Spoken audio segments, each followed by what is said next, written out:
I heard the house draw its first waking breath the moment the car doors thudded shut. The air shifted through the flues, a slow sigh climbing the chimney as if the brickwork had been sleeping, and now remembered how to be a home.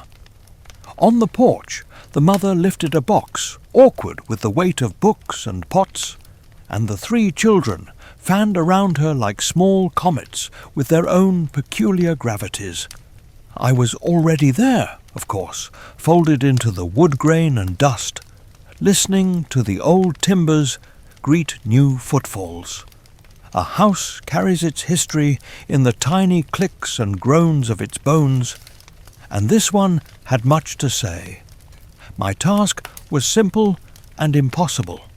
Watch, weigh, and keep the border between what is seen and what prefers not to be. I did not plan to help them. I did not plan to hinder them. I planned to listen until the walls told me what to do. They crossed the threshold with the caution of travellers arriving late at a station. Jared's hand brushed the doorframe as if testing for splinters.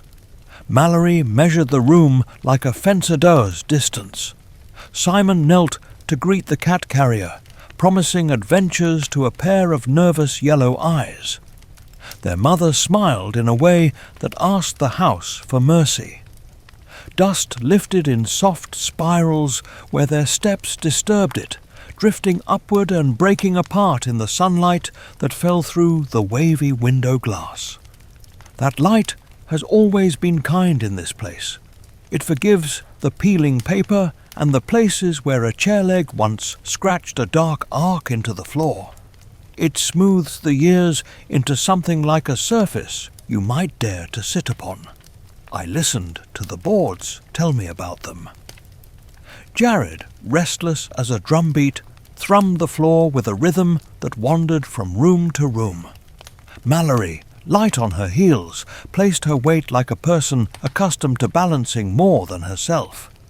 Simon brought gentleness in his pockets and doled it out freely, offering it to stair rails and stray cobwebs and any creature he could coax from hiding. The mother walked with determination that had a hollow space in it, the way a cupboard door closes but leaves a whisper-thin gap. The house tasted each of them in turn.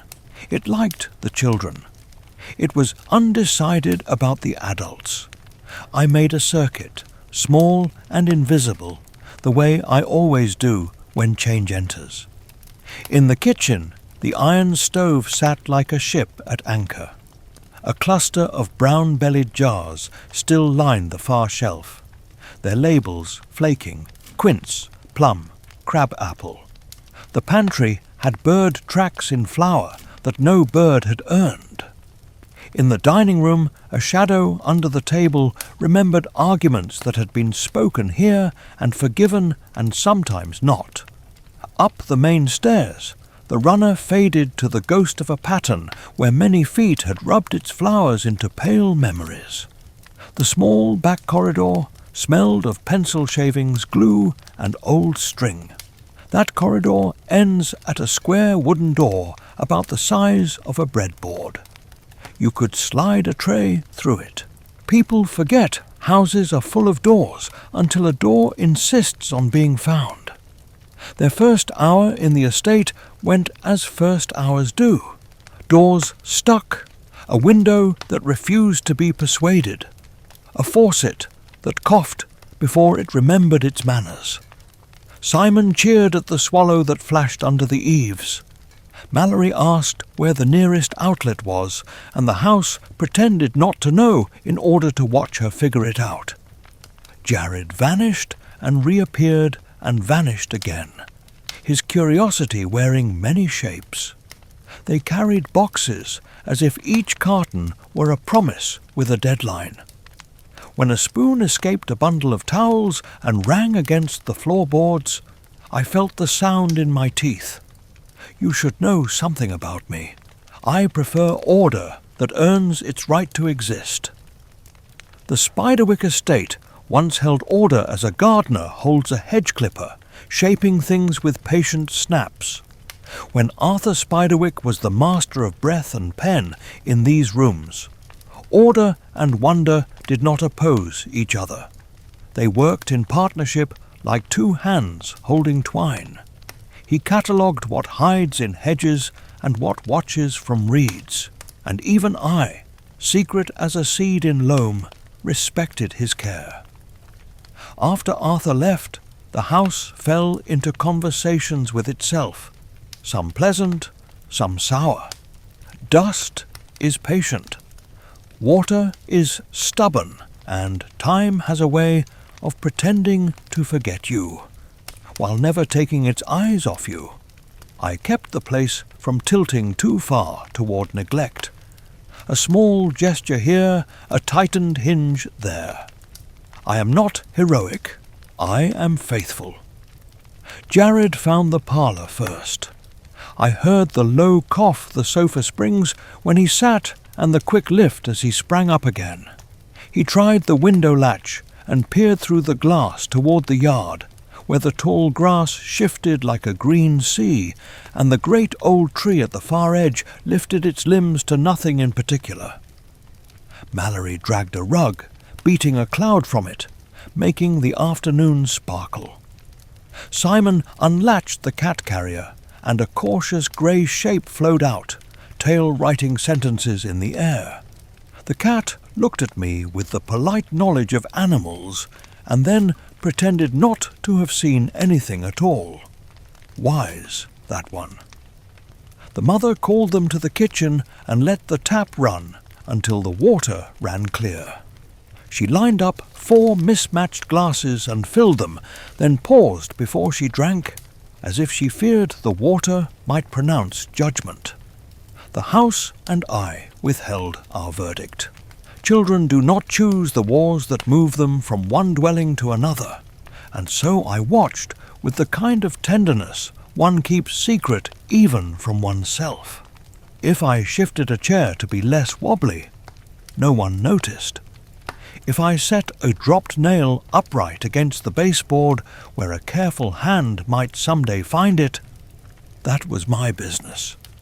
These are small economies, the sort that keep a place from slipping. There was, in the back of the kitchen, the narrow mouth of a dumbwaiter shaft. It had a rope that remembered hands. The little platform at its base held a single marble, amber and smoky, as if someone long ago had been called to supper and never returned to finish the game. Jared traced the rope's fibres with his finger and looked up into the darkness. The darkness looked back with ancient courtesy. I did not whisper, not yet. Silence can be an invitation more compelling than speech. Evening gathered itself sooner than they expected. Light fell through the window at a lower angle, and suddenly the room wore a different face. They discovered the singing in the pipes, the uneven clack in the third stair, the way the back door swelled at dusk. Houses do that, you know. They keep different shapes for day and for night. Out in the yard, a cricket began the careful work of being heard. A breeze cross-stitched the curtains. The cat fit itself into a shallow bowl, as if ceramics existed to hold animals precisely. I will admit I indulged one small mischief. From a shelf high above the sink, a roll of twine shifted on its own and tapped the wall twice, like a courteous knock. Jared turned, listening with his whole body. Mallory told him not to start with ghost stories on the first night. Simon offered that maybe the house was happy they had come. Their mother smiled without committing herself to an opinion. The twine stayed still. You must test people gently before you trust them with what is true. You might wonder what I felt then, folded into the smallness of my hiding place, smelling soap and cinnamon and the old iron of the stove. I felt wary hope. I felt the prickly joy of a new story beginning. I felt the prickly fear that new stories carry their own storms. In another room, a floorboard settled with a sound like a sigh, and I thought of Arthur's careful hands and of Aunt Lucinda's absence, and how memory can be a locked room that echoes anyway. Ordinary families bring their ordinary troubles, and the extraordinary world hangs near them like a coat on a peg, waiting to be put on or ignored. Most days, people choose not to reach for it. Most days, that is safer. We make peace with rooms by learning their sounds. We learn when a kettle means to boil and when it is merely thinking about it. We learn which window admits a breeze and which welcomes draughts. We fix what we can and live with what refuses to be fixed. If you have ever moved into a place and felt the thin worry that you might never belong, and the thinner joy that you might, then you know what that evening felt like. You know the taste of a new key in your mouth, the metal-cold hope of it, the promise that doors will open for you if you ask the right way. Night came completely. The first lamp stuttered and then steadied. Someone laughed. Someone yawned. The house counted these things and tucked them into its pockets. I keep my promises, and one of them is this. When children step into rooms that listen back, I keep watch. I am small, persistent, hard to dissuade. My name is Thimbletack, and I was here before this story started, but I did not begin to speak until they crossed the threshold and the house remembered its name. The rest of the tale will come, but for now it is enough to say that the door closed with a good sound, and the night held. But we still wonder whether the courage that brought them in will be enough for what the house intends to show. Jared is the kind of boy who finds a seam and worries at it until the whole garment yields its secret. After the dishes were stacked to dry and the others spread out in the living room with a folded map of their new town, he kept moving. He paced, then paused, then pressed his ear to the wall as if the plaster were a seashell. The old boards spoke back in their language of ticks and murmurs. I shadowed him along the skirting, small as a button in the folds of the wainscot, weighing whether this night would require my patience or my interference. It is strange how quickly a house decides who will be the first to ask it the right question. Jared had the shape of a question about him.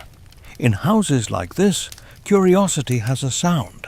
It is a light-footed insistence, almost polite, that repeats until you answer it. Jared's feet learned that rhythm before the first evening faded. He tested the third stair and heard it clap unevenly. He tried the latch on the laundry door and found it had two minds. He discovered the square mouth of the dumbwaiter in the narrow corridor and held his breath the way children do when peering into a pocket of darkness. The shaft held its own breath in return, a hollow column of air that remembered soup pots and sugar bowls and voices swallowed between floors. A house stores old errands, the way a tree stores last year's weather in the rings you cannot see. He tugged the rope once. It barely moved. He tugged again, and the pulley answered with a dry cough, like a violin string too long unplayed. In the kitchen, his mother called that it was time to settle. In the parlour, Mallory considered whether her trophies would look like visitors or invaders on the mantel. Simon coaxed the cat with a piece of twine until the twine became more interesting than the cat. The house shuffled its attention like a card player deciding which hand to watch. I admit I gave the rope the tiniest helpful pull. The platform rose a few inches, just enough to whisper that it could be done. Jared blinked at his own strength and pulled in earnest, The pulley sighed, less offended now, and the dumbwaiter climbed. At the landing, the small door stuck and then yielded. Inside, the wooden tray waited with the posture of a loyal dog. A single amber marble rolled against its lip. Beside it lay a black button and a folded strip of yellowed paper bound with thread the colour of a faded cornflower. Jared turned the paper over in his hands. No writing on the outside, only the quiet promise of something pressed and kept. He untied the thread and found not handwriting but a leaf as fragile as a thought, veined like a fine hand, and beside it an outline of fingers drawn in brown ink, small and serious. Arthur's fingers were already larger than that outline when he began the field guide. The little hand belonged to an earlier day, perhaps a niece visiting with pockets of acorns, perhaps a quiet afternoon of measuring one's own growth against the patient certainty of a tree. Jared slipped the leaf back into its paper nest, careful as someone returning a bird to the hedge, and tucked it into his pocket. He set the marble on the sill, where it caught the lamplight and made a small world of honey and smoke. He turned the button twice before putting it down, unwilling to let it become a clue that belonged to someone else's tale. Then he climbed onto the platform. He did not announce his intention. He simply decided and acted. Some discoveries prefer privacy. Some discoveries ask for a witness who agrees to be silent. I obliged. From below I added a whisper of weight to the rope. The shaft breathed out a draught of apple peel and old soap. The pulley answered, less grudging now. Jared's shoulders squared, his hands tightened, and the platform rose. He ducked into the dimness with a face that half expected to bump into a sentry. He did not call for Mallory or Simon. He wanted this to be his discovery, and I understood. Discovery begins as a singular verb before it shares itself with plurals. As he ascended, the walls drew closer, then wider, then closer again, a shifting throat of plank and plaster. He passed the kitchen level, the pantry, the little wavy window that always looks as if it remembers rain. He reached the landing that opens onto what used to be the service corridor, a path of reluctant footsteps and careful trays. Here the rope grated and the platform stalled. I might have let him wrestle and learn the pulley's stubborn alphabet, but the house had decided to be kind. The platform sighed forward another hand's breadth and came even with the door. He braced his heels and nudged with his shoulder. The door surrendered with a tired creak. He slid into the corridor, the kind of sliding that leaves smudge on a shirt and a seed of pride in a rib cage. The air up there has a different grain to it, like wood cut from a tree that grew in wind. The passage turned left, then right, then ended at a panelled blank with strong opinions about when a wall should be a wall and when it should not. I have seen that panel yield to a knuckle rap like a key, to a whispered name, to the trick pressure learned only by failing first. Jared knew none of those. He did something better. He listened. He set his palm flat and waited. The house, surprised by being asked instead of commanded, loosened. A dull click. He eased the panel open, inch by inch, until the smell of old paper rose around him like a flock suddenly deciding the sky is safer.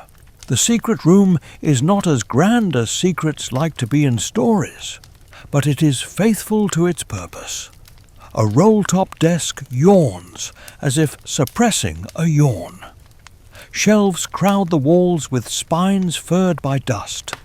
A brass lamp shaped like a toadstool sleeps, purely the work of metal, not the living kind, though I have seen those in certain Septembers. On the desk lay glass slides that once held wings and filaments, a magnifying lens with a leather rim, a jar with 3 dried acorns labelled in an elegant hand, and a map pinned with stubborn tacks. The map was Arthur's patience made visible, dotted paths through yard and hedgerow, the brook drawn as a silver thread, the great tree spread like an open hand. In one corner, a tiny inked asterisk held its breath. Arthur used asterisks as warnings disguised as stars. Jared explored with a caution that smelled like reverence. He touched only what invited touch. He traced the route from porch to tree to brook to the little star, and pressed his lips together in the way some boys do when their minds begin to make rooms inside rooms. He found a pocket notebook bound in rough leather, not the field guide, but its smaller cousin where dates kept company with brief notes. A call at dusk, a nest displaced, a stone left as payment. He gave each thing the gift of a moment, and then gave it back. There is a kind of respect that does not yet know its own name. He would have stayed through midnight's middle, but footsteps downstairs turned the house into a drum. His mother's voice could not find him, and called anyway, adding a notch of urgency with each repetition of his name. He exhaled once, decisive, and closed the notebook, the panel, the little door in the shaft. Not everything must be hoarded the moment it is found. He lowered himself by the rope with the cautious speed of a boy learning that heights tell the truth about you. At the ground level he stepped off without a thud, and the corridor welcomed him back with its ordinary air. Practicalities reasserted themselves, as they always do, the kind that make rooms livable, the kind that ask for tape and a pencil you can never find when you need it. His mother sent him to the car for the last box, and he jogged into the summer dark yard where fireflies made announcements no one ever deciphers.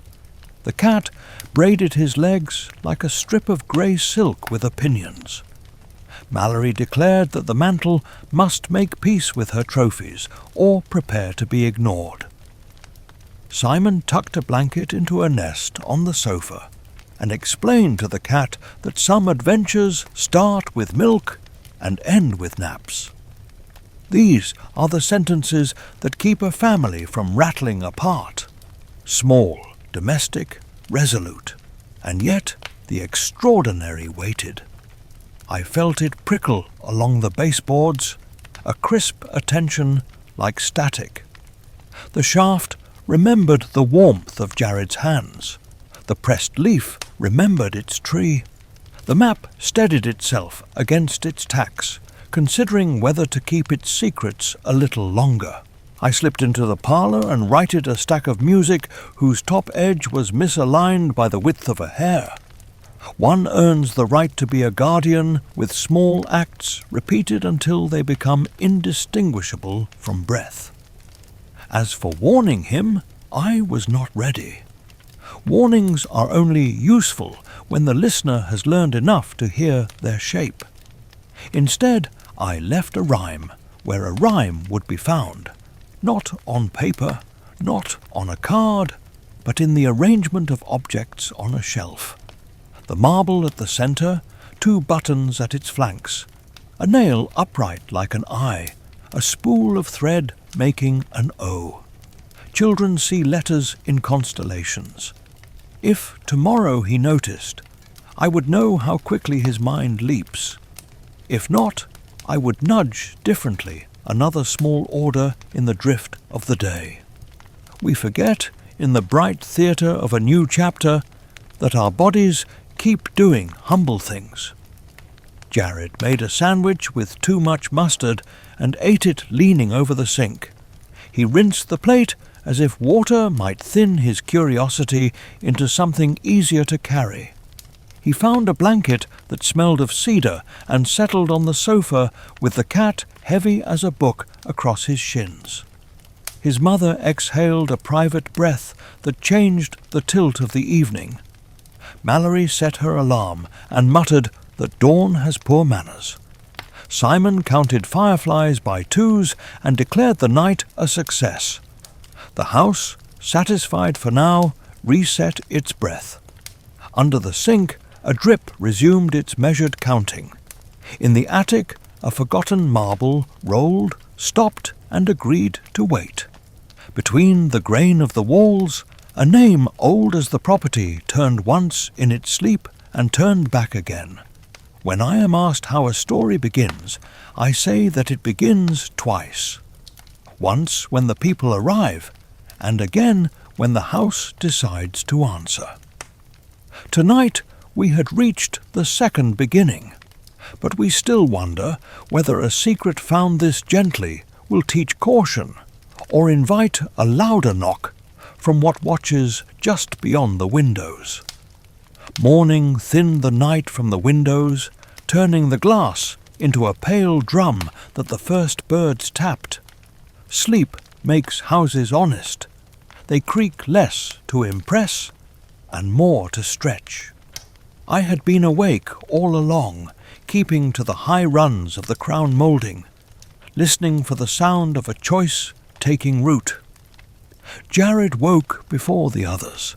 His feet found the floor as if they had been waiting at attention, and the cat, who had become a small grey continent on his blanket, flowed off with a huff that said both good morning and mind your business. He did not look toward the kitchen. He looked toward the narrow corridor where the dumbwaiter yawned its quiet invitation. There is a difference between returning and being called.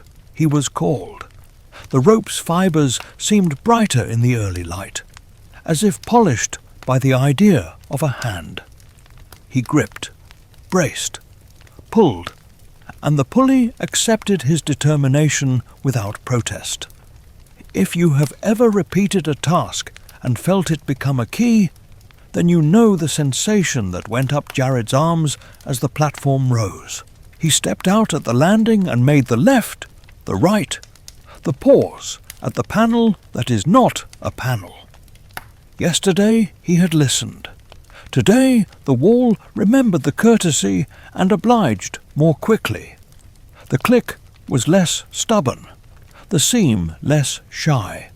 That is how consent works between a person and a place when both of them are listening. The small room held its breath as he entered.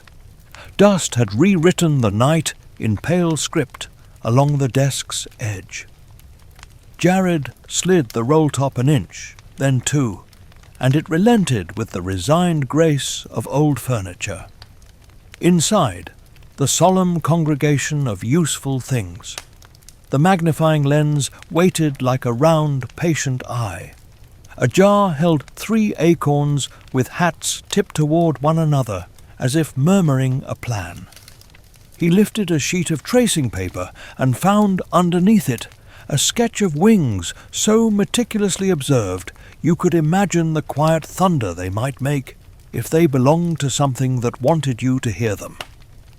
Arthur's hand was all over this room, not haunting, not pleading, only insisting gently on care. Jared stood very still for a long moment, the stillness of someone standing beside a bedside where a beloved sleeps. Then he noticed the corner of leather peeking from beneath a stack of papers. It was not a grand entrance.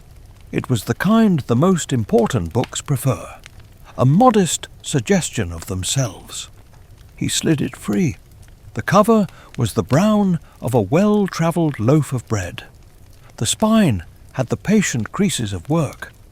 On the first page, the title lettered with the restraint of a person who understands that flamboyance is for the birds and accuracy for the keeper of birds. He touched the letters as if they could change temperature in response.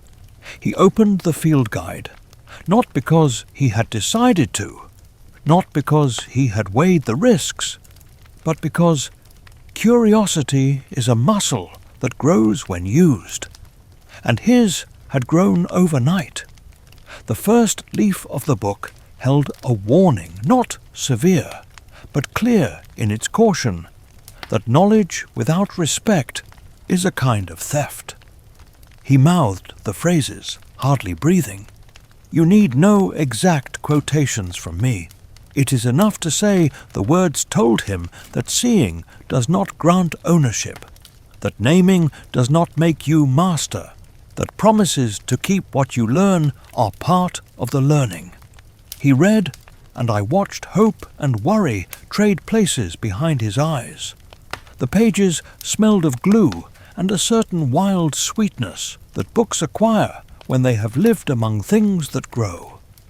In one section he found the word brownie, and his mouth twitched with the almost smile of a boy meeting a rumour in print.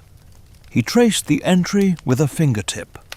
Helpful if respected, vexing if crossed.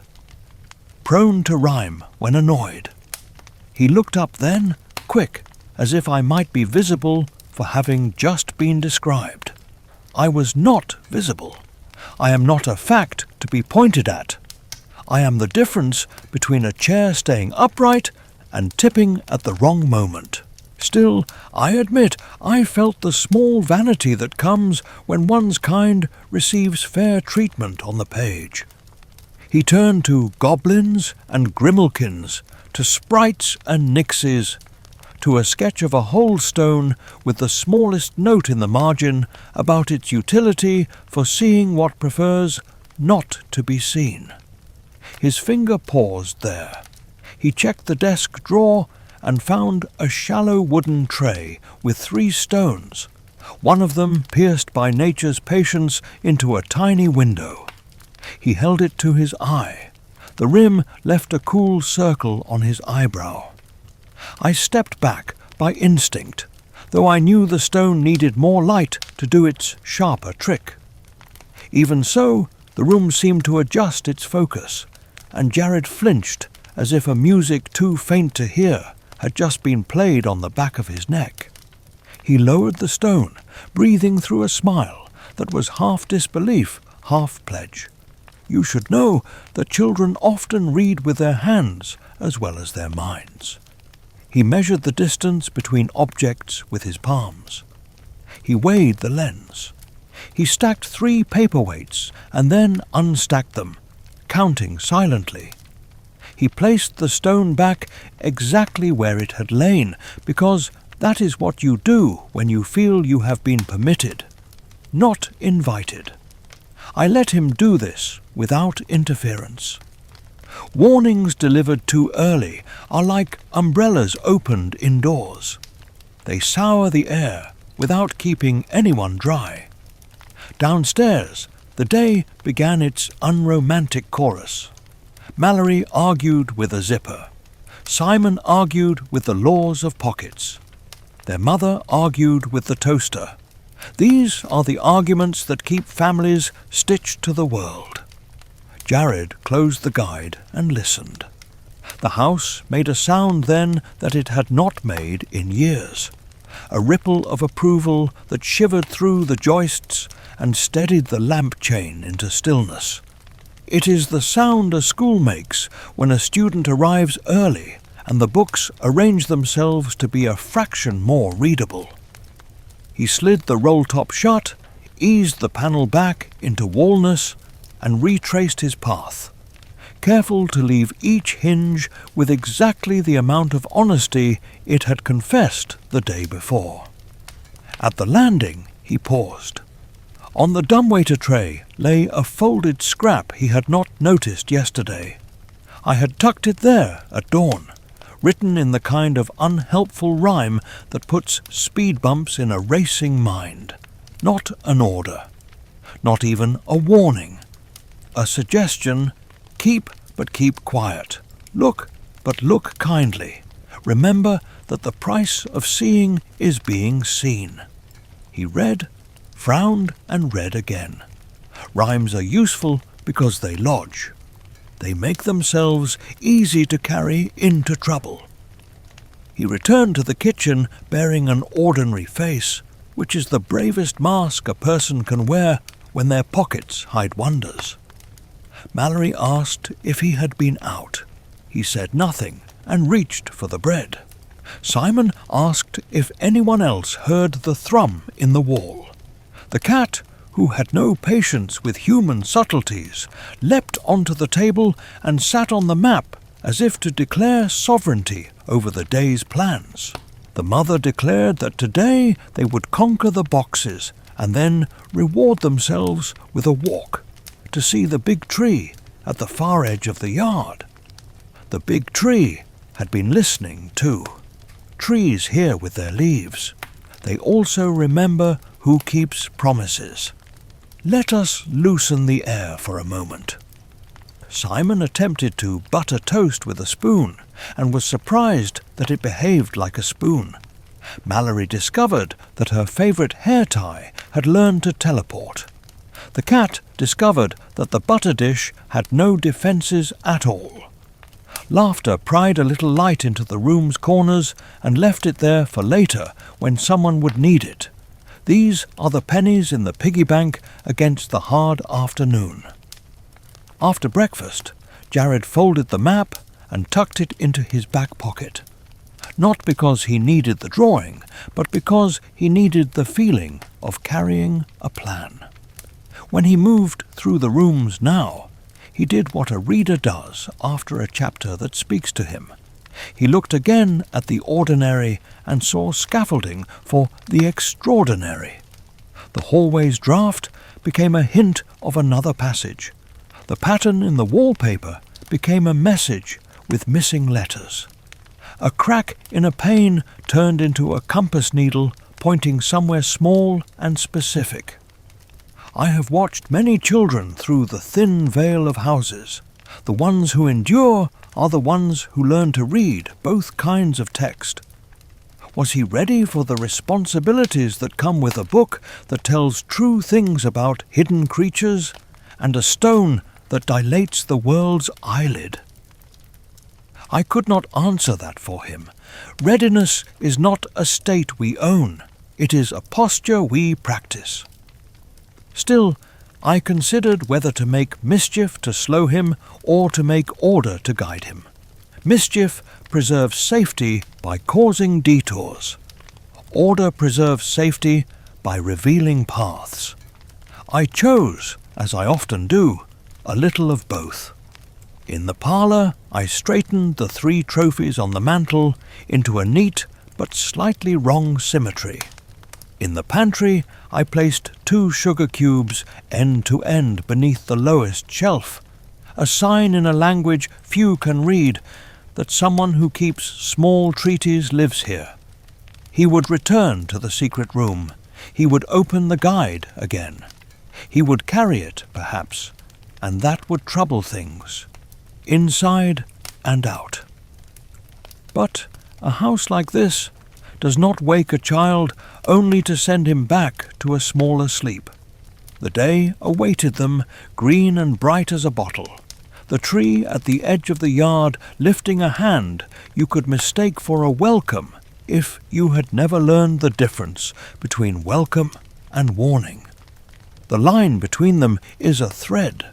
I have tied and untied that thread 1,000 times, but we still wonder whether a boy's quiet promise to keep what he learns will hold when the unseen decides to test what kind of keeper he intends to be. Houses do not keep secrets so much as they keep agreements, and the panel in the service corridor had kept one longer than most people keep their names. The next morning, with daylight pouring down the stairwell like a careful spill, Jared returned to the wall that is not a wall. He came alone. That is how covenants are renewed, privately, with a hand on plain wood and a breath held between one heartbeat and the next. I waited along the crown moulding, where joinery thinks in quiet clicks, listening for the modest courage of a boy who has decided to ask properly before taking. Yesterday, the wood had learned his manner of knocking. Today, it remembered. A softened click, a seam loosening, and the door gave back the air it had held for years. He stepped inside and stood still, letting the room reacquaint itself with the idea of company. Dust offered its usual greeting.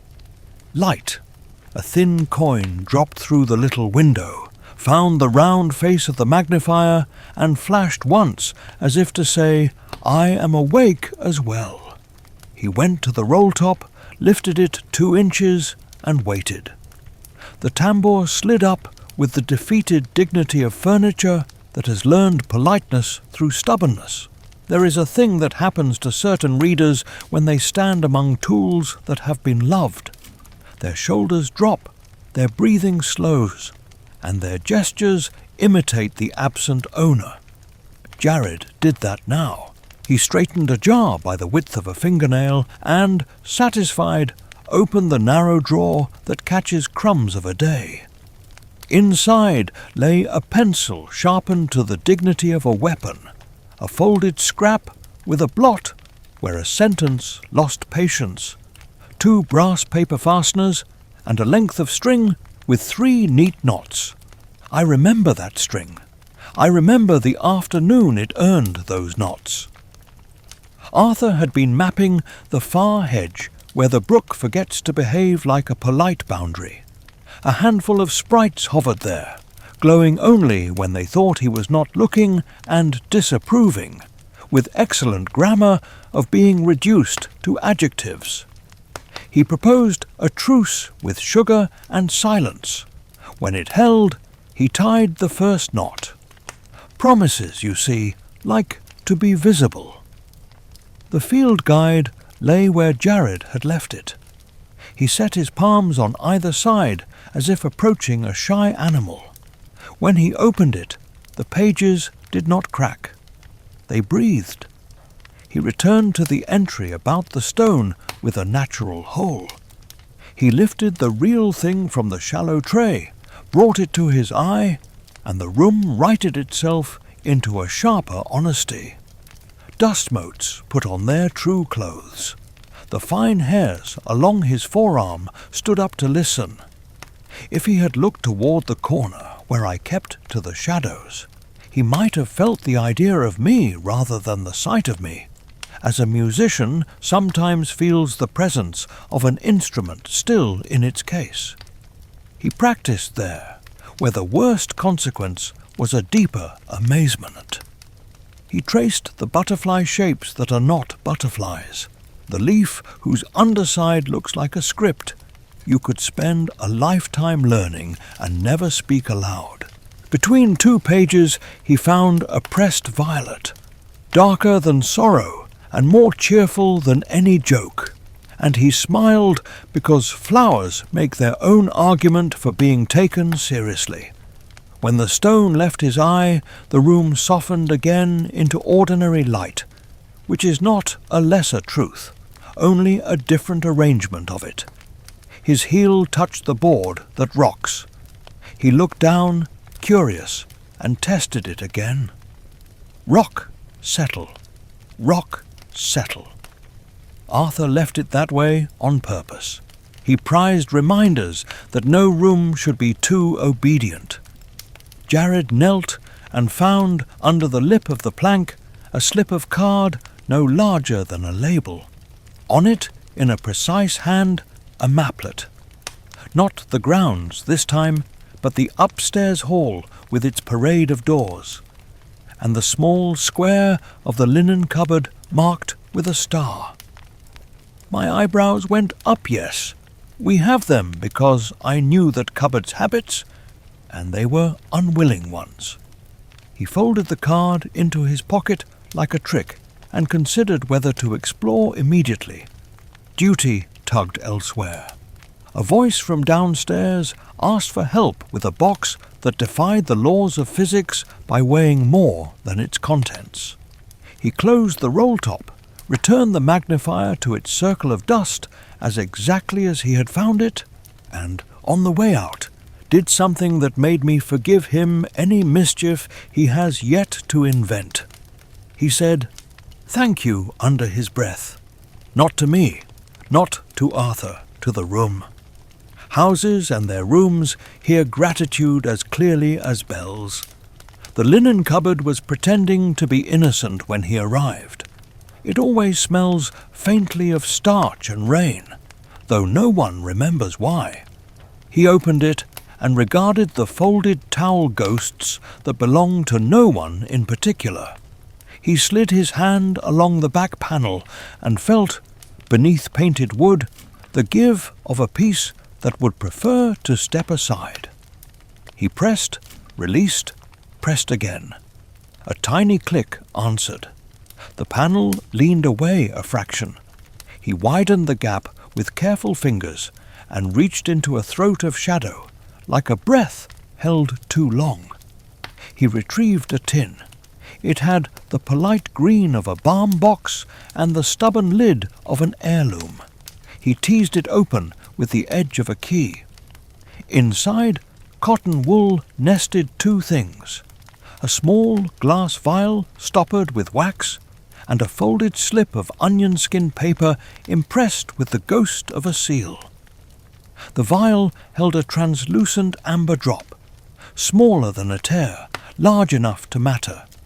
The paper offered a sentence written with a slow pen: "For bargaining, not for binding." He read it twice and once again, the way people do when they sense a tool offering not power but responsibility. Let us loosen the air a little. Downstairs, Simon built a fort from 2 chairs, a coat, and the idea of invulnerability. Mallory announced, with the crispness of a general, that any shoe unpaired by nightfall would sleep on the porch to learn discipline. The cat discovered a moth and promptly failed to catch it with a dedication that would have impressed saints. Their mother declared victory over the box of kitchen things and lost immediately to the problem of finding the can opener. Laughter frisked the corners of the room and hid there for later, when someone would need it. Back at the cupboard, Jared turned the vial under the light, studying the way the drop clung as if the glass had learned to hold on. He did not open it. Some temptations understand their own timing. He slid the tin and its contents back into the secret, reseated the panel, and closed the door. Then he did what I would have asked of him if he had been looking in my direction. He went outside. The yard corrects the scale people bring indoors. The big tree at the far edge of the property lifted its arms in an argument with the sky about what it means to be old. The grass made a bright music when the wind leaned on it. A dragonfly wrote a thin sermon over the brook. The family walked. I kept to the shade and the undersides of things because there are rules about which creatures escort and which observe, and I am old-fashioned in my adherence to them. Mallory swung a stick in the manner of someone who can already hear the applause of future victories. Simon listed everything with wings, and then, magnanimously, everything without wings but a good attitude.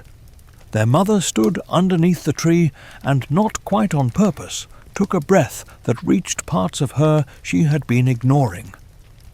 At the tree, Jared rested his palm on the bark. The tree, who is not sentimental but does remember receipts, considered his offering and decided to keep it on file. He looked toward the brook and then toward the hedge, beyond which the field opens like a thought. He did not name anything out loud. He had learned a little about the cost of names. I approved. Arthur would have approved as well, though he would have done it while pretending to fuss with his socks. Here is a perspective you will not find in any guide. That vial, the one nestled in cotton, is the distillation of a bargain. Made the year the brook leapt its banks and refused to return until the hawthorns were given a promise. The drop can make a cold thing pause long enough to listen to reason. It cannot force obedience. It cannot conjure mercy where none exists. It can only purchase a breath in which the right word might be found.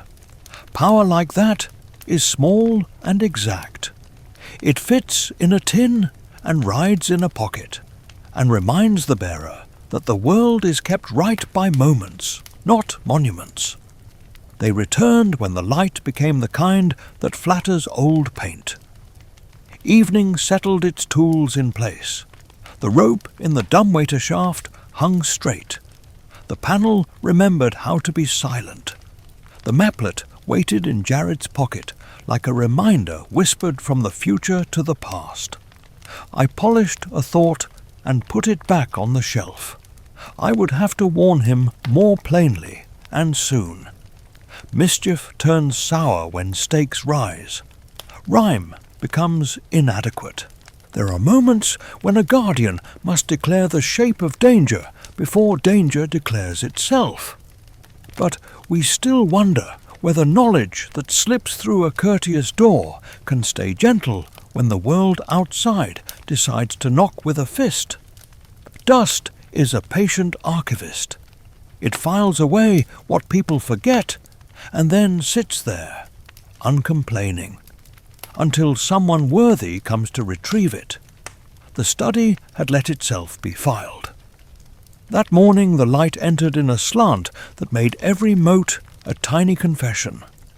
Jared stood in the doorway and did not rush. He had left his shoes by the dumbwaiter and came in soft-footed, more pilgrim than explorer. The roll-top waited with the stagey aloofness of old furniture that knows it contains good stories. The shelves along the wall leaned as if they had spent years listening to a whisper pitched just below hearing. I took my place above the picture rail and allowed the room to remember the last hands that had set these things in order.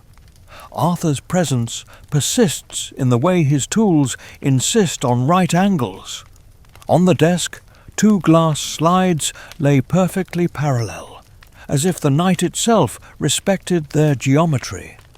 The brass lamp's chain hung straight down, a line plumbed by time. A blotter wore the ghost of a sentence that must have been interrupted by a knock at the door that never arrived.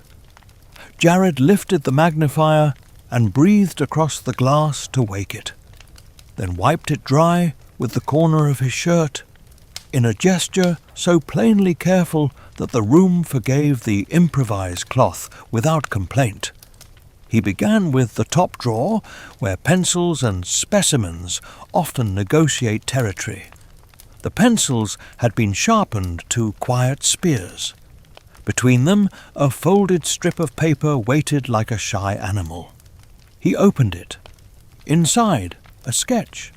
The hinge of an insect wing, not the whole wing, only the joint, labelled with notes that were less flourish than instruction. Arthur loved the hinge of things, the places where movement is made possible without ceremony. Jared traced the letters with a finger hovering just above the page, as if not to bruise the ink's old confidence. Then the middle drawer yielded a shallow tray. Under a glass pane lay 3 pinned leaves, each from the same tree and each a different season of the same idea. Spring's leaf looked like an exclamation, summer's like a vote, autumn's like a decision already made. In the corner, a neat label. Not the Latin, not even the common name Arthur had written simply where found, and the time of day, as if place and hour were themselves a kind of species. Jared read those particulars and felt the edges of the estate close around him in a shape that wanted keeping. Let us step aside a moment to loosen the air.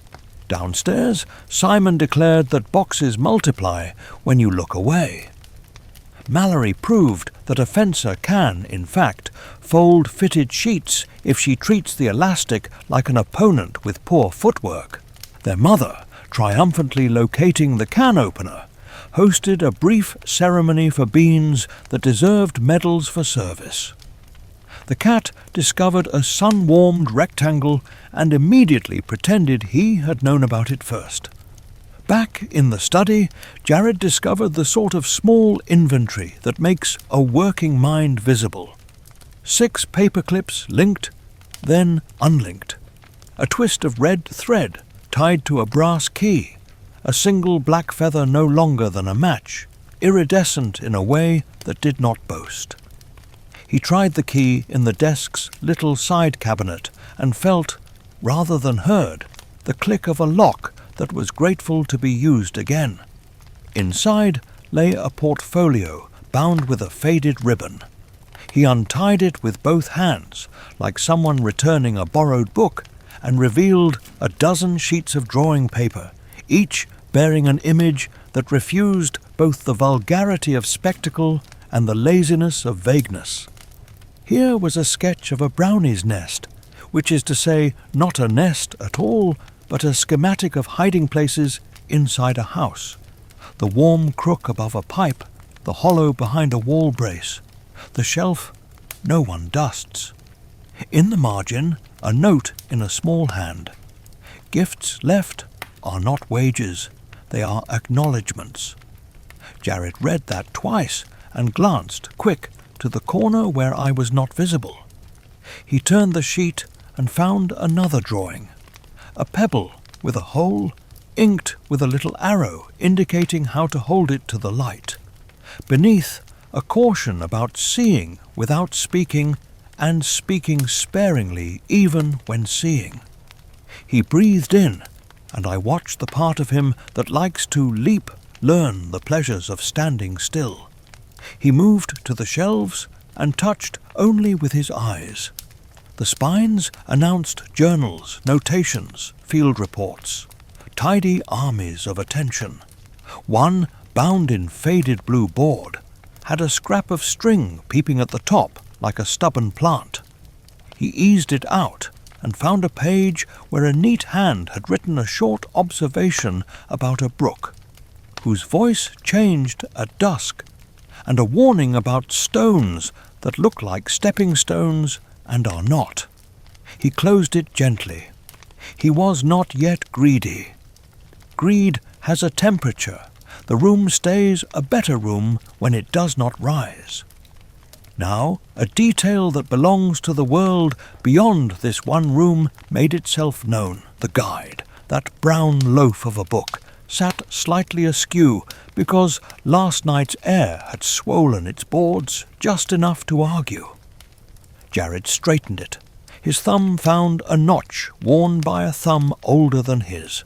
When he opened to a page that people find when the book wishes them to, the one that speaks of creatures in kitchens. Not the noisy pests you trap with jars and traps, but the old kind of kitchen guest who keeps order if respected and keeps everyone busily humble if crossed. The entry did not flatter, it did not scold. It stated that a house has a temperament, and that small hands sometimes do big things to keep it from soured moods. He read, and a shadow of a smile turned up at one corner of his mouth. He is not cruel. He is not careless.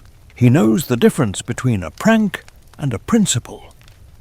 As he shut the book, the window threw a square of light onto the desk that fit exactly where it ought. Rooms reward good behavior with small accuracies. The day obliged him to descend. Simon called up the stairs to ask whether field guide meant fields in the outdoor sense or fields in the subject sense. because he had decided that something called a guide should either talk or apologize. Mallory announced that the broom was missing, and Jared said he would find it, because boys whose pockets contain maplets and ideas like to fetch objects that obey. He slid the roll-top closed and made the panel a wall again, rehearing the lesson that secrecy is a sister of stewardship, not its enemy. Downstairs, the broom stood behind the pantry door, making a career of humility. Jared took it, then paused. On the lowest shelf, beside two untrustworthy jars, lay a scattering of crumbs arranged into a line, a curve, a line, a dot. Children see letters in stars. Attentive boys see meaning in accidents. He brushed the crumbs into his cupped palm and smiled. I had thought to leave him a little grammar in sugar, a reminder that the house listens when he speaks in care. He swept the kitchen anyway, because symbolism is good for the heart and sweeping is good for the floor. The afternoon thickened pleasantly. They attempted order. Dishes found cupboards, towels found hooks. A half-dozen orphaned screws found a tin that rang in a way that made Simon name it. Their mother looked less at the clock and more at the window. The estate, pleased, kept its drafts to a minimum. Even the back door, famous for swelling at inconvenient hours, behaved as if it had been praised in public. And yet, there is always the hinge in a day the part Arthur would have drawn, labelled and dated, when the ordinary announces that it has stretched as far as it can without tearing. Jared returned to the dumbwaiter, not to ride it, but to stand with his hand on the rope and listen. From above, a long, faint whisper answered, not of wind, but of paper shifting by itself. He looked up into the vertical throat of the house and waited until patience, that overlooked instrument, completed its note. Then he let go and did something sensible. He went to gather his brother and sister for a walk, as promised, because a person who keeps everyday promises earns the right to keep stranger ones later. They set out. The big tree kept company with the sky in a way that suggested complicated friendship. Simon carried a jar for the hope of a harmless capture and the promise of a harmless release. Mallory hung her ribboned medals along her forearm and declared this a training exercise in noticing. Jared wore his plainest face. You know the one. It is the face that makes mothers worry less and sisters ask fewer questions. In his pocket, the maplet drowsed like a small animal that prefers to wake in the right place. We will loosen the air briefly again. Simon tried to name every cloud. He got as far as 10 before accepting that clouds are better at names than we are. Mallory lectured a fence post about posture. The cat followed for exactly 6 minutes and then remembered a more important appointment with a lizard and the sun. Their mother looked back at the house once, twice, and then let it be behind her without fear. Evening finds studies at their kindest. When Jared returned alone to the panel that the room still pretends not to have, the light had gone to honey. He opened the roll-top, and the guide met him as if it had simply been blinking, not sleeping. This time he turned pages with a speed his caution permitted. He found a neat warning verse in the end papers, the kind that people ignore at their inconvenience. Keep, but keep quiet. Learn, but learn kindly. Speak, but speak briefly. It is not the exact rhyme some readers remember, and it does not need to be. The tune is the same. He closed the book and exhaled, You could feel a young decision assembling itself bone by bone. He would keep this, not to own it, but to be owned a little by its duties. I shifted my weight, and the picture rail ticked. He stilled and looked up with the alertness of someone who has realized that reading is a form of being seen. I would have spoken then more plainly than before, but the house suggested patience. The suggestion arrived as a small draught that smelled of chalk and string and promised that the next hinge was near. I yielded to the better counsellor. Guardians make better choices when rooms agree with them, but we still wonder whether a boy who has learned the music of careful hands can keep that tempo when curiosity asks him to play louder than the house can bear. Leather remembers hands. The field guide's binding had drunk enough touch to grow a patina that looked like weather on calm water. That evening, when the light settled into the room with a neighbour's gentleness, Jared rested his palm on the book and felt the old warmth returning to meet his new intent. He did not snatch. He asked by waiting, and books reward the polite with clarity. The roll-top, which often composes itself for drama, lifted without protest. I perched along the picture rail, small as the idea of a comma, and watched the hinge of the moment articulate itself. He opened the guide to a page that was already part of him. The warning wasn't stern so much as exact. See with respect, keep with care, share only what keeps others safe. He sounded the words silently, the way a person tastes a fruit at market without biting. His eyes leapt to an entry whose marginalia carried the impatient flourish of Arthur's late summer hand. A sketch of a knobbly root system, annotated not with Latin, but with how the thing behaves when offended and where one ought to stand if one intends to negotiate. Arthur understood that names are useful, but behaviours are obligations. Jared ran a finger down the paper's edge and found the notch a thumb makes when it has become a ritual. He turned the page and met the drawing of a goblin with ears like torn leaves, labelled not in a way meant to frighten, but in a manner meant to warn. Beneath it, a small note in the corner. Will test never assume pay fairly when you ask for silence. He breathed in, steady, as if the room were a lake he did not want to ripple. Do not think me unfeeling. I am proud of the boy.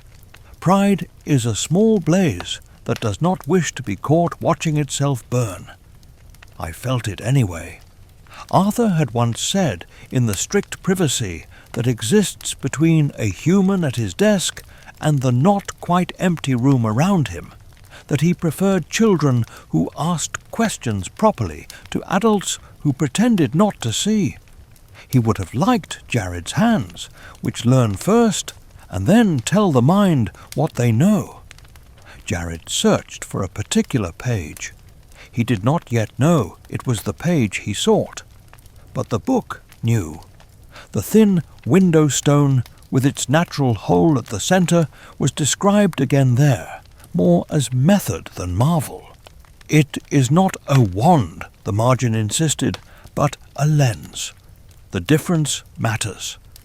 He held the real stone to his eye, and the world folded inward by a hair, enough to bring the finer threads into view. The dust wrote quick ciphers. The grain of the desk became a map of a country where patience is the only legal currency. He blinked and lowered the stone with the look of someone who has realized that a door exists because he has passed through it by accident. Let us ease the air. In the kitchen, Mallory discovered that tea towels will, if threatened properly, concede their wrinkles. Simon persuaded 3 spoons to be a tower, then watched with scientific sorrow as gravity made a counter-argument. Their mother compiled a small museum of unmatched cutlery and announced admission was free for a limited time. The cat made an unconvincing case that the butter dish had arranged to climb into his mouth of its own accord. Back in the study, Jared considered the practical problem of moving knowledge from one room to another. The guide, generous to hold and heavy to carry, rested under his hands like a living loaf. He set it upright, testing its heft. He stood, sat, stood again. He looked at the door, which had not yet forgotten how to be a secret. He looked back at the desk, where the magnifier watched with impartial patience. I listened to the boards count his idea. 1, 2, hesitate. 1 again. I thought of Arthur, and of the evening he practiced leaving the guide behind. He placed it on the desk, walked to the panel, returned, placed a hand on the cover, removed it, turned a circle in the quiet. A book is not a pet, he muttered to no one visible, and yet it asks feeding. He fed it with notes and revisions and the gentle stubbornness of days. He also knew that to keep a thing is sometimes to learn, when it should remain where it can still be itself. I wished I could put that exact discernment into Jared's pocket alongside the maplet. Jared traced the rim of the magnifier and then, very carefully, slid the guide into the satchel he had brought, as if carrying bread for a friend. The leather hissed softly as it met canvas. He did not latch the satchel. He did not hide the act from the room. He simply said, very quiet, "Borrow. The way a student tells a library it will be faithful." The room answered with a faint adjustment of weight, like a cat accepting a new lap. Consent, not approval. Consent is sometimes the most a place will give. He paused again, halfway to the panel. I watched the exact weight of the decision settle across his shoulders. Carrying the guide into daylight would teach the world that it was not alone in being catalogued. A book that lives in a hidden study behaves like a tide pool, intense, private, complete. A book carried down to the kitchen table becomes a current. It travels from person to person, intention to intention. Even closed, it persuades. Even unmentioned, it changes the angle at which people consider ordinary things. I have no quarrel with currents. I have lived inside them all my life. But currents must be sounded before you step into them in the dark. I left him a rhyme because that is one of the powers allotted to my kind, and because riddles sometimes wrap a truth in friendlier cloth. Keep what you carry and carry what keeps. Speak with the smallest words the listening world can hold. Pay what you owe before you bargain again. He found the scrap under the edge of the desk blotter and raised it to the honey of the window. He smiled a little despite himself and tucked it into his pocket with the maplet, which was beginning to look like company rather than contraband. Downstairs, the evening called them to the table. The satchel rode his hip like a declaration that only he could hear. Simon prattled about the ethics of ant farms. Mallory inventoried small victories, a closet tamed, a trunk humbled, a broom that finally learned its place. Their mother ladled soup with the relief of someone winning a gentle war. At the first spoonful, Jared's eyes flickered to the satchel, then away. Practicing the discipline of a face no more interesting than the next boy's. This is a craft, and he has a gift for it.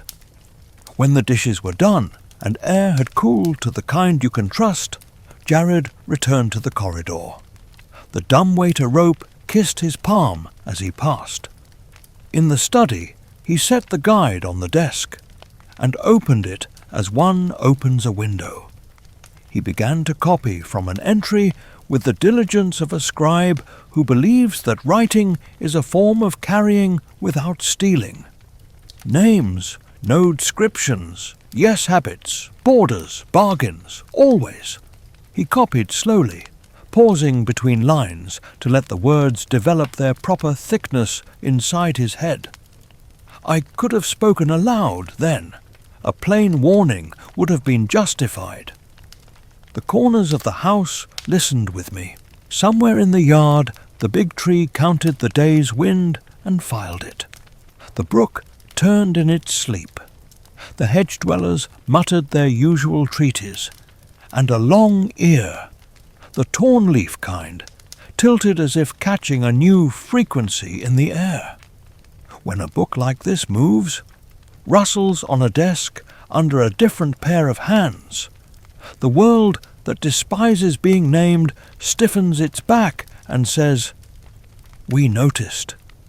I am not given to melodrama. I am given to counting and to rhyme.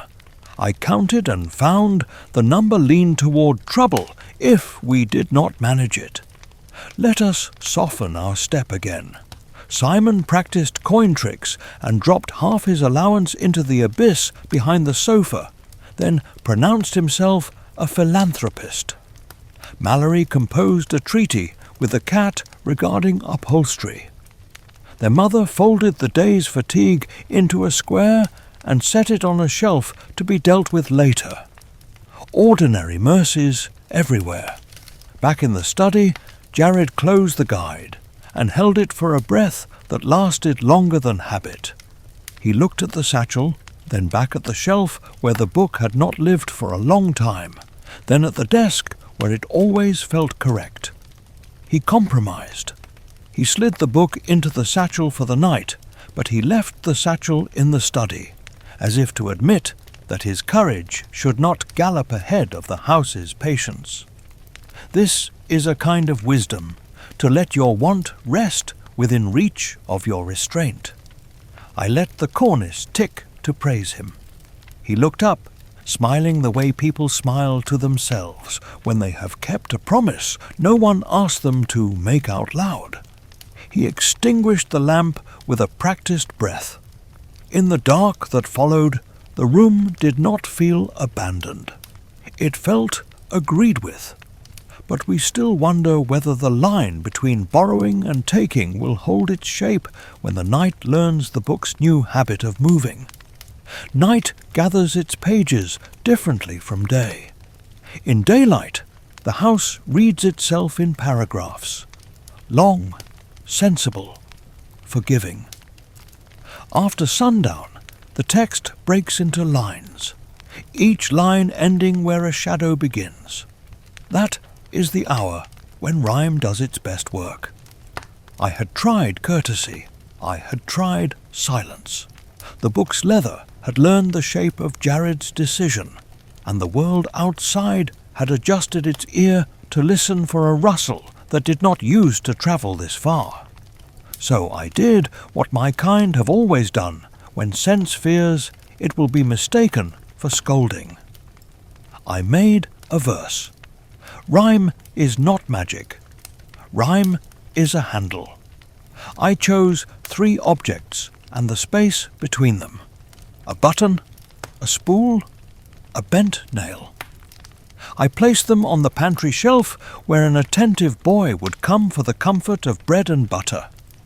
Between them I left a scrap of brown paper, stiff with old flour dust. On it I wrote the small instruction that has spared so many from larger grief.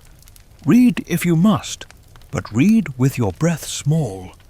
Name if you must, but pay for each name's call. Hide what you keep, or it will learn to walk. And what walks to your door will not come to talk. It is not the same warning Arthur lettered in the guide. It does not need to be. The tune is the same. Keep keep quiet, keep kind. I placed the paper like a seed where the evening's hunger would find it, then went to the study to listen for how the room would answer. The roll-top breathed open at Jared's hands. Tonight he did not rush to the entries with teeth and ears and posture for threat.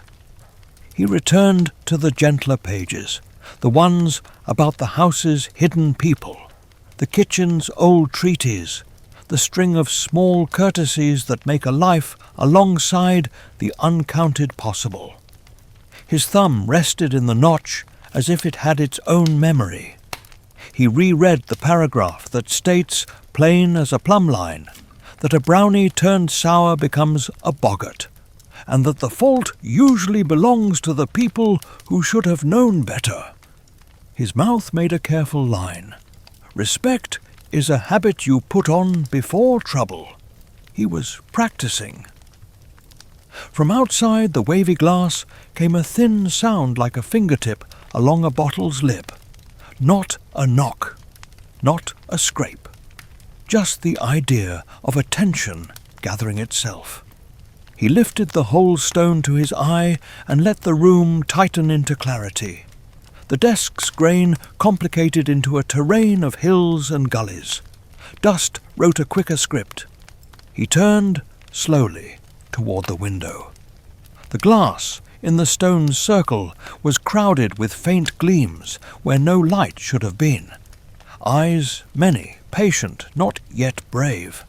He lowered the stone, and the window returned to its own face. Black outside, his reflection and the lamplight inside. He did not startle. He breathed. He closed the guide and set his palm flat on it as if steadying a restless animal. Let us loosen the air for a moment. In the kitchen, Mallory attempted the impossible art of convincing a jar lid that strength is a conversation. Simon tried to teach the cat manners with a length of ribbon, and achieved instead a moving sculpture titled In Which a Cat Explains Gravity. Their mother discovered that the pantry's second shelf leans toward the north by exactly the thickness of a fingernail, and decided she could live with that so long as the family did not. Back in the study, Jared weighed the old decision again. Carry or don't. He glanced toward the dumbwaiter corridor, then toward the stair, then at the satchel resting like a promise he had not yet accepted fully. He chose a third way. He copied. The careful hand of a boy who has learned that transcription is not theft, filled a ruled notebook with what a stranger reading the page would have dismissed as dull. Boundaries, behaviors, ways to pay, ways to apologize. He left out names. He left out bright lures. He wrote for usefulness, not for applause. Arthur would have approved, though he would have pretended to frown. The house answered with its tiny economies of approval. The lamp chain held still in a room with draughts. The chair legs consented not to wobble. The third stair, famous for its clack, restrained itself to a courteous click. When a place sees you choosing duty over spectacle, it lends you a portion of its patience. I shifted along the picture rail and let the cornice tick once, a little applause that he did not quite hear. Dinner gathered them. That was when my warning verse did its work. Jared went for the bread, saw the arranged objects, and lifted the paper. He read with his eyes first, then with his breath. He folded the scrap into his pocket, as if paper deserved the dignity of safe company. He did not announce it to the table. He did not throw a speech across the soup. He looked once at the window, and then at the satchel he had left upstairs. And he kept eating. This is what prudence looks like in a boy. Not fear, not concealment, but the willingness to let a warning sit in the mouth until it dissolves and becomes part of the blood. A small mischief brewed anyway, because equilibrium is a game rooms and families play to keep each other honest. In the bustle of dishes, a carton of milk took it upon itself to leap from the counter. It was an accident of gravity, I confess, escorted by the lightest encouragement from a guardian who wanted to see how quickly a boy with a warning in his pocket would choose between pride and peace. The carton fell. Milk went white across the floor and considered becoming a lake. Mallory accused Jared with the swiftness only siblings can perform. Simon defended Jared with the confidence of someone who had not seen anything but owed the cat a favour.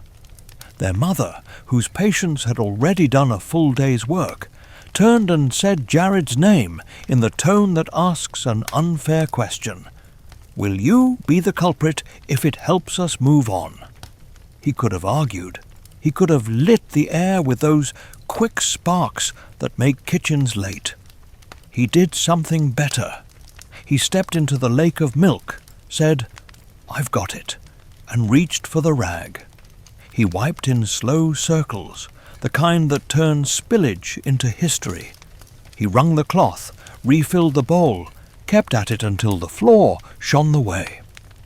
Forgiveness shines when it has been earned by conduct instead of words. The cat investigated and walked away with clean paws. Mallory's frown softened by half. Simon named the puddle's coastline after himself, and then declared it had never existed. Their mother's shoulders dropped a fraction a win, if you speak fluent parent.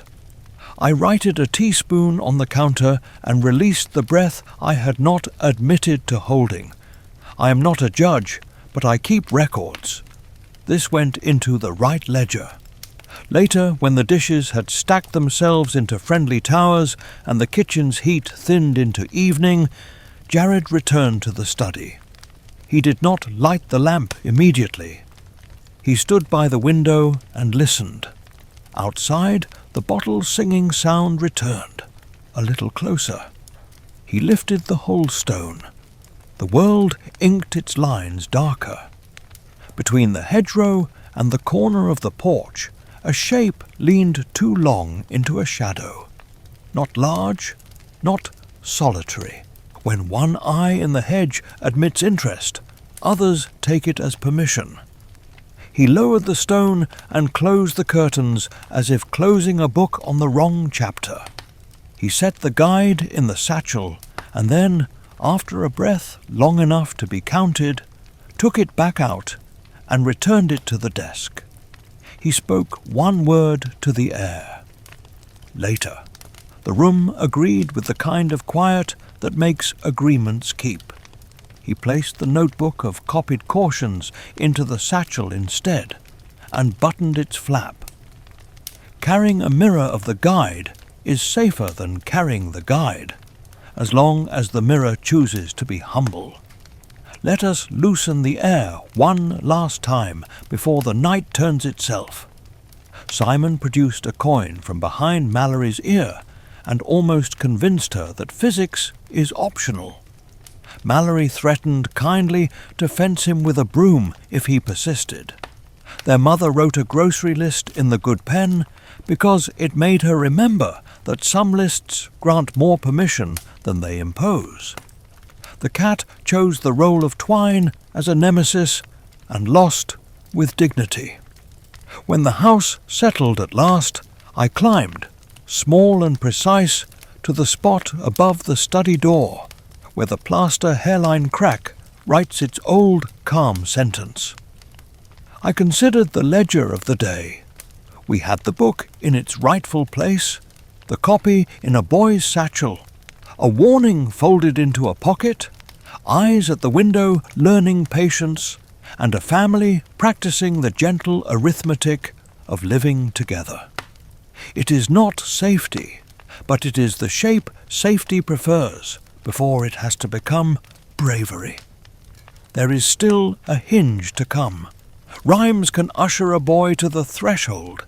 They cannot make his foot move the right way once the other side begins to speak.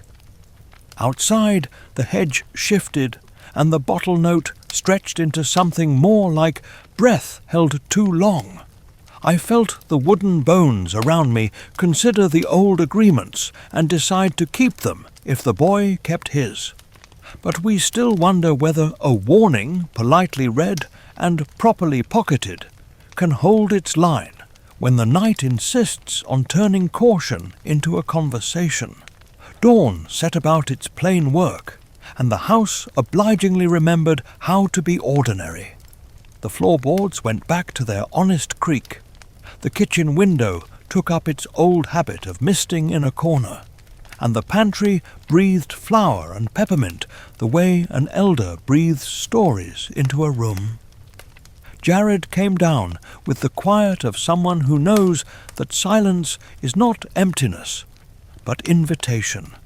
He touched the back of a chair as if greeting a steady friend, and glanced toward the narrow corridor where the dumbwaiter drowsed like a closed throat. He did not go there. Prudence has a walk, and that morning he wore it. On the table lay the ruled notebook into which he had copied the parts of the guide that can travel without betraying. He opened it not to boast, but to confirm that last night's courage still fit in daylight. The entries were spare: boundaries, behaviours, bargains. No names, no flares. He traced the margin, then shut the cover with the deliberate care of a person banking embers for later. The field guide itself was where it ought to be, upstairs under the room's supervision. The boy had learned in a single day the difference between possession and custody. The kitchen had its small theatre, and I admit I arranged so it would play to the right audience. On the counter, 3 spoons lay in a tidy triangle, their bowls facing inward. Between them I placed a sugar cube. Not as payment, I do not take wages, but as a syllable in a conversation. Only the attentive learn to speak. Brownies prefer courtesy to coin. The guide says so in its quiet way. When Jared reached for a cup, his hand paused over the triangle. His mouth made the ghost of a thank you he didn't say aloud. I am not greedy for thanks, but gratitude steadies a house like a fourth leg steadies a crooked table. Let us loosen the air. Simon announced that breakfast is improved by the introduction of thematic jams, and served 3 slices of toast labelled North, East and West. Mallory declared an embargo on crumbs in her fencing bag, and had a duel with a loaf that refused to accept foreign policy. Their mother discovered the exact place in the window where the sun makes a gold square at 9 o'clock, and put her coffee there as if light could infuse it with patience. After breakfast, Jared slipped into shoes that had remembered his feet overnight and went out. He did not carry the guide. He carried the copy and the whole stone and a pencil sharpened to a whisper of a point. He crossed the yard with a face anyone would call ordinary, and pockets full of instruments anyone would mistake for toys. The dew had not yet abandoned its negotiations with the grass. The big tree at the edge of the property lifted itself into a posture of listening. When he reached the brook, its voice made that small leap it makes at morning, as if clearing its throat to speak in paragraphs. He tested the stone at his eye. The world slid 1 notch into finer truth. Spider's threads wrote brighter hieroglyphs between reeds. The underside greenery displayed its tiny cities. He turned towards the far hedge and stopped. On the lawn beyond the shadow line, a ring of pale mushrooms had declared itself. They were small and decorous, as if they had attended lessons in manners. He looked, then looked again with the stone, and the ring tightened into a feeling more than a sight. A yes that might be a no if approached with arrogance. The guide would have said, in Arthur's neat hand, "Do not step inside." He did not. He traced the circle from a respectful distance and drew it into the margin of his copy, adding nothing but the shape itself and a brief note. Do not cross on a whim. He knelt to examine the ground at the hedge. The earth told a story written in shallow scuffs and prints too light for a hasty eye. Not shoes, not hooves, pads.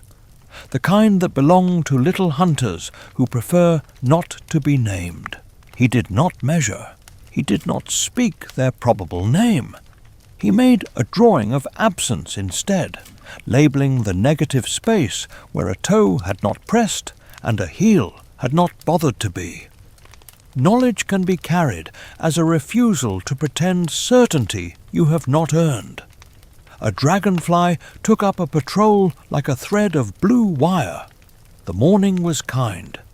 Even so, something in the air had a new tension, as if the hedgerow were a curtain, and a hand had gathered fabric somewhere just out of view. He lowered the stone. He stood. He bowed to the ring, the way a boy might bow to a teacher he has not met yet.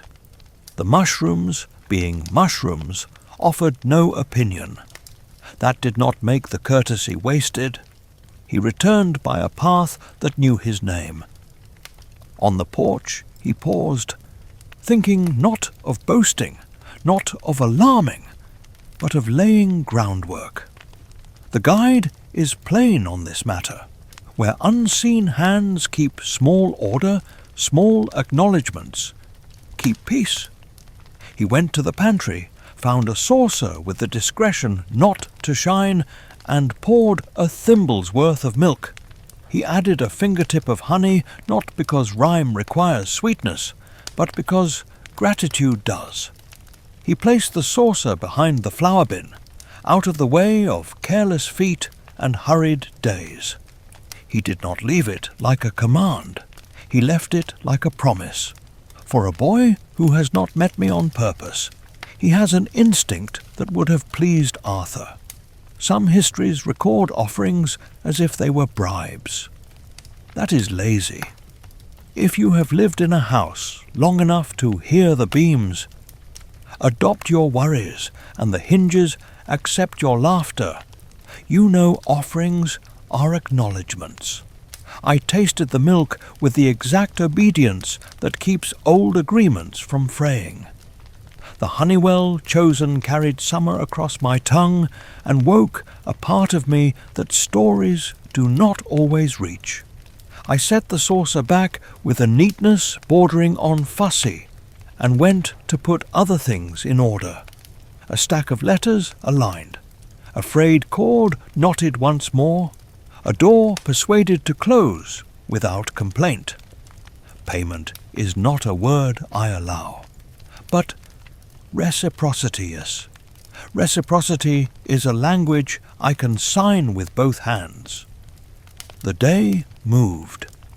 Mallory fenced the blankness of the hallway until the blankness conceded it had learned something. Simon befriended a moth and then wrote a eulogy when it refused the terms.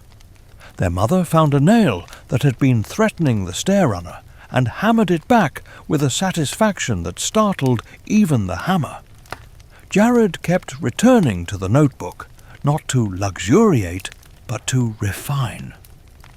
On one page, in the margin, he wrote a sentence that made me forgive any future noise he might make in my rafters. If seeing is a privilege, then keeping quiet is a duty. Afternoon performed its slow arithmetic toward evening. Light warmed to the colour of old pages. I was in the study, in my high place where the wall meets the ceiling and conversations slow to their truest pace, when the window registered a sound like a fingertip paying attention. Not quite a tap, not yet. Outside, the hedge exhaled. I felt the house test its old agreements, the way a mason tests a wall by leaning in with his shoulder. We were sound. Sound is not the same as safe. Jared entered with the courtesy he has practiced into fluency, and the room remembered him with a little settling sound, as dignified as a nod. He left the satchel by the door, opened the roll-top, and did not touch the guide. He took the magnifier instead and studied a pressed fern until the patterns of its leaflets were an argument for order itself. Then he sat and wrote a plain sentence for plain use. Do not invite attention and then complain of company. He closed the notebook and ran a thumb along the desk's lip, the way a musician might test a string before a song. I had my rhymes, he had his lines. Between us, the room hummed. Let us loosen the air again, because a house cannot be courage all the time. Simon discovered the washing machine's secret language and translated it for the cat, who pretended boredom while committing every vowel to memory. Mallory balanced a teacup on a book on a broom and called it a parable. Their mother sat on the steps for 3 minutes with her eyes closed and came back inside, carrying a silence as useful as a tool. Evening finished its work and handed the room to night. That was when the bottle note returned, not at the window this time, but at the sill, sharper, the way impatience sharpens. The curtain's hem lifted as if a breath had decided to be impolite. Jared did not reach for the window, he reached for the notebook. He turned to the page where he had copied Arthur's most boring advice, the kind that saves lives. Precisely because it bores and read silently. Remain indoors when the hedge watches. Do not speak your name. Keep the light at your back. He set the notebook down, but kept the rule. The tap came again. Not hostile. Inquisitive. Testy in the way of a neighbour who suspects your fence leans the wrong way. I held the room still. The lamp stayed steady. The chair said nothing rude. Jared lifted the whole stone and let a small circle of world grow honest. 2 small faces at the sill shifted from suggestion to fact, and then back to suggestion when he blinked. He did not gasp. He did not grin. He lowered the stone and stepped away from the window, because some kinds of bravery are performed by retreat. He closed the curtains fully and set the latch. Then he did something that made the house side with him as plainly as if it had put a hand on his shoulder. He opened the roll-top, touched the guide the way one touches a sleeping creature to assure it of one's good intent, and left it where it lay. He took only the notebook and the whole stone and the pencil. The door of the study closed without complaint, and he went down into the good light of the kitchen where family is a better talisman than any charm you can pocket. Outside, the hedge arranged itself back into hedge. The bottle note unspooled to silence. The house resumed the quiet that pretends to be nothing until you have needed it once. On the pantry shelf, the saucer was gone, and the spot where it had been was clean, because gratitude cleans up after itself. But we still wonder whether the gentle discipline of offerings and restraint can hold when attention grows bolder, and the line between courtesy and challenge thins to a thread. Margins are where truths practice being small. Arthur knew this. He wrote neat paragraphs in the middle of the page so librarians would be pleased. and then he tucked his braver thinking into the edges, where only the patient bother to look. That morning Jared learned to read a book twice at once for what it says, and again for what it almost did not dare to say. He eased the roll-top open, set the notebook aside, and drew the field guide nearer, with a palm that remembered last night's restraint. I kept to the crown moulding a silent diacritic above the text, and prepared to translate a language the main lines only imply. He opened to a section on housefolk and threshold keepers. The entries you skim if you want spectacle, and memorize if you want survival. The centre of the page gave the tidy taxonomy Arthur favoured when he was speaking to the future. But the margins, the margins, went further. In a thin, exact hand he had pencilled, "Offer help before you ask for it." Also noted, "Small payments, never wages." Beneath that, underlined twice, a sentence that still fixes my temper when it starts to wander. "A guardian who takes offence faster than he takes a breath becomes the danger he thinks he wards." Jared read the centre, then nudged his eye to the edge and read the rest. His lips moved without sound. He straightened the page with fingertips that took nothing. He turned to the chapter about stones and sight, where the body of the text described, as it must, the whole stone's gift. In the gutter between paragraphs, Arthur had written, "Do not use the stone to look at a person who has not invited you. Sight can be theft when consent is small." Jared paused. He is a boy, and boys are not famous for restraint, and yet I felt the guide rail inside him strengthen a notch. The next page held a sketch of a hedge tunnel labelled with the precise caution Arthur loved. "Do not step in unless you can name a reason you would defend in daylight." And on the edge, faint, as if written late and with a tired pencil, "Never bargain with hunger." That marginalia wore the shape of an old wound. The brook knows why. The hawthorns keep the file. The vial in the linen cupboard remembers, though it will not explain itself to a hand that shakes. Let us loosen the air. Downstairs, Simon attempted to convince the cat that socks are a kind of fish, and learned, to his sorrow, that cats despise metaphors before breakfast. Mallory declared a moratorium on discussing boxes unless the boxes agreed to assemble themselves, then proceeded to assemble them anyway with the righteous sighs of a public servant.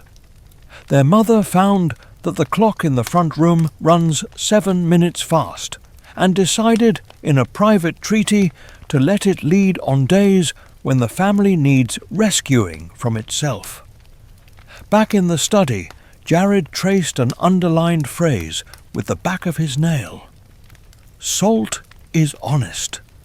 Iron is dependable. Bread is a witness." Arthur's notes were never mystical for their own sake. He trusted what kitchens trust. The boy lifted the little muslin bag from the drawer where Arthur had stored his common kit and weighed its salt.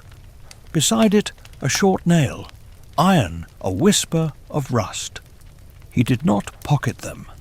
He placed them exactly where he had found them, then copied the triad into his notebook as if to invite his own future to remember it when speed would become tempting. It is a small pleasure to be described fairly. In the entry on brownies, the neat centre language spoke of tidying and rhyming, of the way gifts should be acknowledgments, not instructions. In the margin, Arthur had added, "If you leave milk and do not mean it, you have spilled milk. If you leave honey and expect songs, you have hired a singer." He was right to scold where a scold could prevent a quarrel. Jared smiled at the severity, and, I think, at the echo of last night's saucer. He glanced to the corner where I watched, and, not seeing me, managed the trick of thanking anyway. He turned a few pages and met an asterisk. Arthur used them like a quiet bell. The main entry named a thing you would call goblin if you were in a hurry and regretting haste by evening. The asterisk pointed to the bottom where a single sentence sloped downward. They count badly on purpose to see if you will correct them. Jared rehearsed softly, saying nothing. He is learning the arithmetic of leaving certain errors in peace. From the yard came a small percussion, the polite clatter of acorn on porch step. Not a knock. An arithmetic test, perhaps. I let the house keep its breath steady. I let the windows ignore curiosity. I let the curtain hem practice being stone. Jared looked up, waited, and returned to the book, which is the right liturgy when the day proposes you hurry toward something that has not yet decided to be kind. He found a page that made him still. In the center, the guide offered a drawing of a creature that looks like a bird, until you notice the clever wrongness of the feet. The text was brief and formal, the margin faint as if written with an ink that had been asked to last beyond its comfort, added, "Kindness misdirected becomes permission. It is unfashionable to say aloud." But Arthur wrote what he would have whispered to a student. You must not feed the appetite that will later feed on you. Jared's face sobered in the way you hope a boy's face can sober without becoming sanctimonious. Mercy is a precision instrument. Even I need reminding.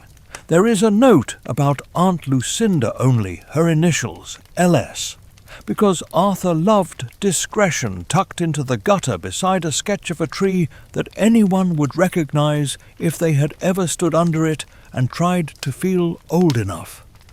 LS insists we owe the visible a debt for shelter. We do. But not every debt is paid in sunlight. He added a small arrow from the sentence to the tree's root and wrote, "Sometimes you pay by staying away." Jared read that and looked toward the window, where branches made their quiet argument with the wind. Let us open the room to a little domestic weather. Simon, determined to assist, labelled 3 jars beans in fundamentally different handwriting, then announced he liked the confidence of the redundancy. Mallory sharpened a pencil to a needle and said she felt taller. Their mother untangled a skein of red thread and, without meaning to, restored a small dignity to the hour. A second acorn found the step. Then the sound of something not acorn. A pebble? A button? Tests escalate when ignored. Jared closed the guide and set his hand on the cover with that open-fingered touch that says, "I am temporary. You may rest." He lifted the whole stone and tilted it toward the window without going near. The world honed itself to a darker edge. Near the sill, where paint flakes into tiny continents, 2 pairs of eyes regarded the glass with the patience of creatures who believe glass owes them an apology. He kept the stone up long enough to learn how still he needed to become. Then he lowered it, because a lens is a promise as much as a tool. He opened the desk's narrow letter drawer and discovered a ribbon-tied packet of clippings. Arthur had pasted newsprint headlines and written one-line counterpoints in pencil beneath. Strange disturbance near old quarry. Arthur's pencil. Not strange if you know where the boundary folds, like a napkin there. Child lost, then found. Arthur's pencil. Payment unsettled. Do not let this be filed as miracle. Jared read those and felt the moral gravity that makes a boy's shoulders either bow or broaden. His did neither. They squared. He copied 2 of the margins into his notebook, not as trophies, but as guardrails. Call things by what they do, not by how they glitter. Pay openly. Refuse payment you do not understand. He closed the notebook and, for the first time that day, looked uncertain. Good. Uncertainty is the polite vestibule to caution. He placed both hands on the desk and breathed as if the wood might scent his intent. I let the cornice ticconceto say I had seen enough for now. The third clatter at the porch was not a test. It was the sound of a button losing patience with its own ferocity. It hit the sill, bounced, and spun in place with an insistence that wanted to be a taunt. Jared stepped from the window, not toward it. He walked to the door of the study and listened to the hallway, to the house, to the grammar of steps that belong to family. He called down, even and ordinary, to ask if anyone had tossed something up for him. Mallory replied with the injured dignity of a sister that she had been too busy subduing chaos to aim missiles. Simon accused the cat. The cat swore an oath to butter. The house accepted these alibis and offered no others. He returned to the desk and did what the margin had asked. He wrote a sentence on a loose slip of paper and slid it under the blotter for his own later glance. Do not let the outside decide your pace. Then he peeked at the common kit again. Salt, iron, bread. He took a pinch of salt and went downstairs to the kitchen with the studied nonchalance of a boy fetching nothing of interest. At the threshold he let the line of salt fall like a thin, pale breath. He did not announce it. He did not boast. He simply made the ordinary smarter. "Let us loosen once more." Simon performed a card trick that worked because Mallory let it, and then boasted as if physics had finally come around to his way of thinking. Their mother reset the clock by those 7 minutes in a small ceremony that involved no speeches and felt like mercy. The cat discovered the new salt line, sniffed it, and decided to be superstitious for the afternoon. Back upstairs, Jared slid the guide closed and left it to its room. He tucked the notebook into his satchel and added the whole stone and a stub of pencil. At the door, he paused and bowed no, not dramatically, only the small tilt that says, "I have borrowed a little courage and intend to return it with interest." He stepped into the hall and toward the work of being a son and a brother, and a boy who would rather keep peace than prove a point to glass. In the porch light, the button had stopped spinning. The acorns kept their counsel. The hedge performed hedge. That is how ordinary looks when attention has been called and dismissed with courtesy instead of challenge. The house exhaled. The day took another measured step into itself, but we still wonder whether a boy taught by margins can hold to those faint, exact lines when the edges of the page begin to fray, and the outside writes its own impatient footnotes on the glass. Houses prefer straight lines, but families are written in spirals. If you peel back the paint in an old room, you find earlier colors. If you follow a family name long enough, you meet the choices it kept and the ones it ran from. Arthur Spiderwick did not run. He walked out into the yard with an open notebook and the sort of patience that persuades the world to test you fairly. He made the guide not to steal secrets, but to remember them accurately. I know this because I watched him measure dusk the way a tailor measures a shoulder, and because he spoke his promises out loud, where wood can hear. Jared came to the study that afternoon with a look I recognize from long practice, the face a child wears when a surname has turned into a question. He opened the roll-top softly and found, among glass slides and ink that has learned good manners, a folder wrapped in twine. Written on its cover in an even hand were 2 words that have never failed to pull breath from a room. Spiderwick papers. He glanced toward the door as if to honor the fact that some histories walk in with you when you pass a threshold.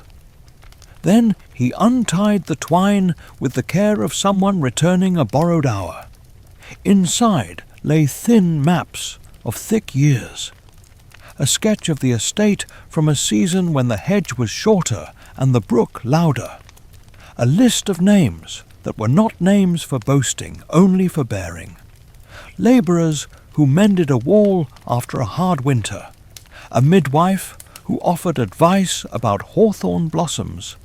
A tinsmith who once left iron filings at the doorstep and later apologized. And there, tucked behind a newspaper clipping about a celestial event that disappointed everyone but moths, a letter on paper that wore its creases like a badge. The address at the top was not a house. It was the quiet place where people are kept, when their talk of the unseen embarrasses the seen. Lucinda wrote in a strong line about weekdays.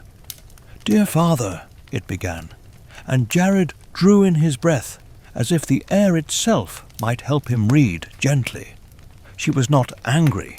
She was not dramatic. She was exact. People like exactness do not always fare well in rooms full of skepticism. Arthur's reply was folded behind it, a carbon copy so faint it asked to be read with patience. "My dear Lucinda," he wrote, "this work is a kind of weather. We must not love our storms simply because they justify our preparations." He confessed that he would have done certain things differently if he had owned a longer view. He admitted that the guide asks too much of those who keep it, and not enough of those who read it for spectacle. Then, lower on the page, a promise that has rung beneath the plaster ever since. "I will keep the boundaries that keep you from being asked to keep them." It is an awkward sentence, perhaps, but it tells a truth the house trusted him to mean. Jared read in the slow, reverent way some people reserve for hymns. He did not take the letters from their sleeves. He did not copy them. He pressed the pads of his fingers along the twine and retied it, almost as if to imagine the thread of obligation travelling from father to daughter to the walls around him. His mouth made a line that was not sorrow and not pride, but something older than both. Family has a taste, iron and bread and a little salt, the very recipe the guide calls honest. Let us loosen the air. Downstairs, Simon named 3 sparrows after philosophers, and fed them with the reckless generosity of a new landlord. Mallory taught the broom to salute and saluted back when it complied, which is how treaties become bearable. Their mother stood on the porch step, looked at the horizon in a way that asked it to stay where it was, and found that the day obeyed. Jared turned another sheet and found a small photograph, the kind that looks like a memory pretending to be modest. A boy stood in the yard at the edge of the great tree's shadow, one hand on a dog's head, the other holding a stick that could be a pointer or a sword. On the back, a penciled note: "I will name only what I can keep from harm." Arthur wrote that before the guide had grown into its full bravery. Some sentences are vows before they know the shape of the altar. In the folder's corner lay a card with the neat letters LS. The handwriting was not Arthur's. Lucinda had made a brief annotation in a quiet ink. There is a difference between being believed and being accompanied. Keep company better than you keep stories. Jared's eyes slowed over that, and then stopped. As if the word accompanied had brushed a part of him, he was still growing. He looked toward the door, toward the rope of the dumbwaiter that leads into the house's throat, and then back at the folder. People who think well sometimes resemble weather vanes, not blown about, but honest about direction. He returned the Spiderwick papers to the desk and did something my kind notices with a respect bordering on solemnity. He placed his palm flat on the wood, the way Arthur used to, and said, almost soundlessly, "I will keep what I can keep from harm, not a boast, not an oath. A sentence worn to the right size by use. What can harm looks different depending on which way the light falls. The eyes at the hedge are not the only ones that strain to see through glass. A boy's urge to prove himself can be as dangerous as malice if it grows unchecked. A house can sour if it thinks it is owed constant awe. A book can become a lever in the wrong hands."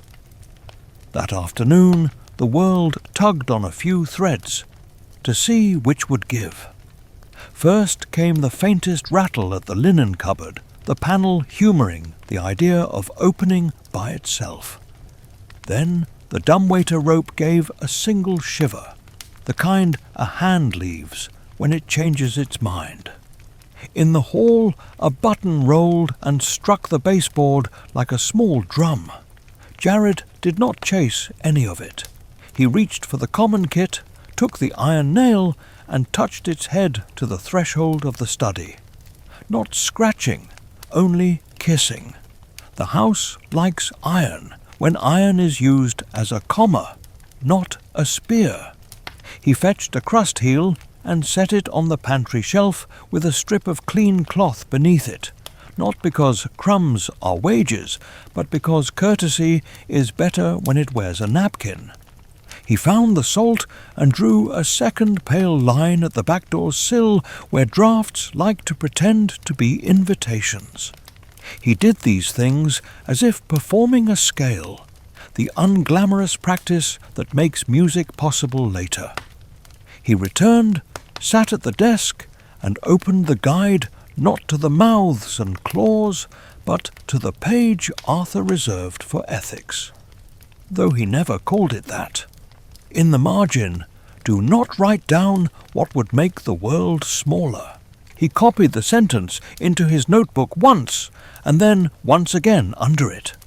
He looked at the whole stone and left it cold in his pocket.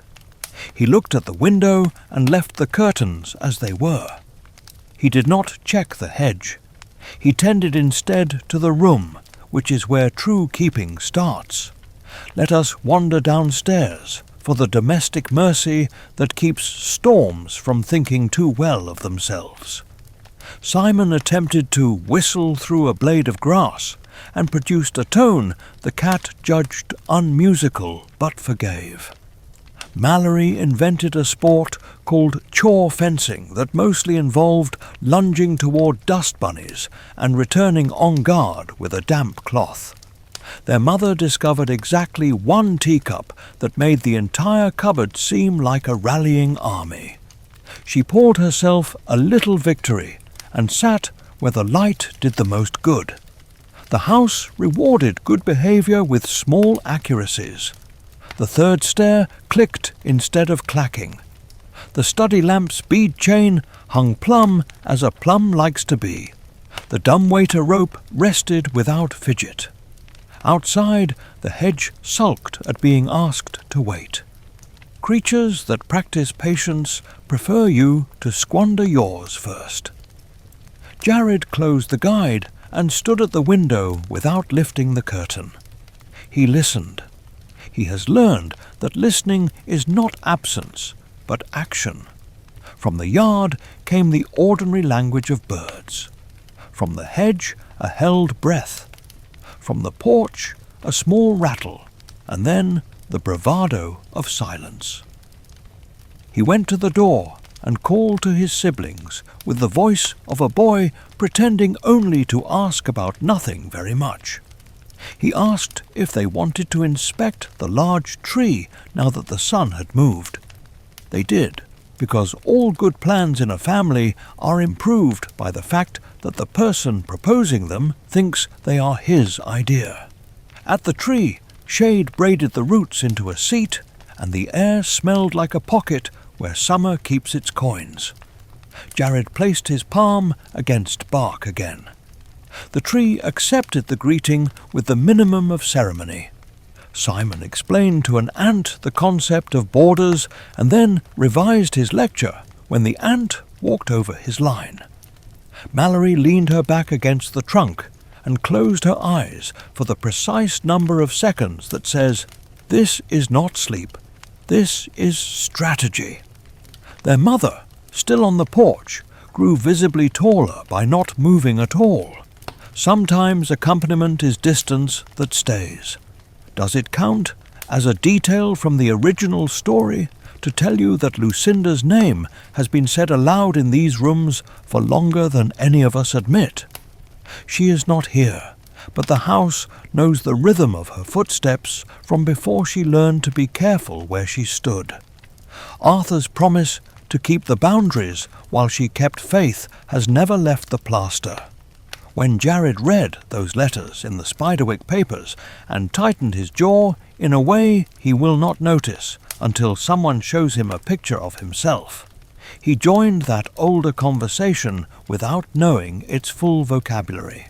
That is how inheritance works when it is honest. You enter the room mid-sentence and decide whether to sit down. We loosen once more because we are allowed joy. Simon discovered the perfect skipping stone and failed perfectly 3 times before succeeding once, which is the right ratio. Mallory told the tree her best joke and accepted with grace that trees do not laugh out loud. The cat arrived, pretended never to have wanted company, and then made a bed of Jared's shoe. By the time they returned, evening had begun its hymn. The study was as they had left it. The letters slept. The guide rested. The iron nail remembered its kiss on the threshold. The house made a sound like a breath folded properly and put away. I set a chair leg square because that is what I do when storms consider gathering.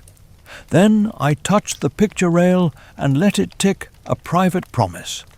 I will keep what I can keep from harm.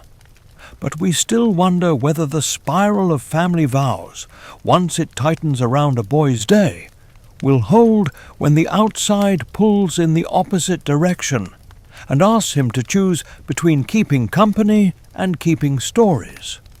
Books do not turn pages by themselves, but some pages learn to lift their edges when the air changes.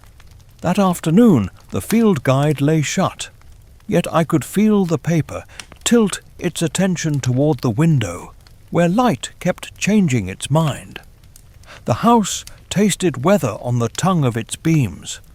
Outside, the hedge rehearsed the stillness that living things adopt when they mean to move all at once.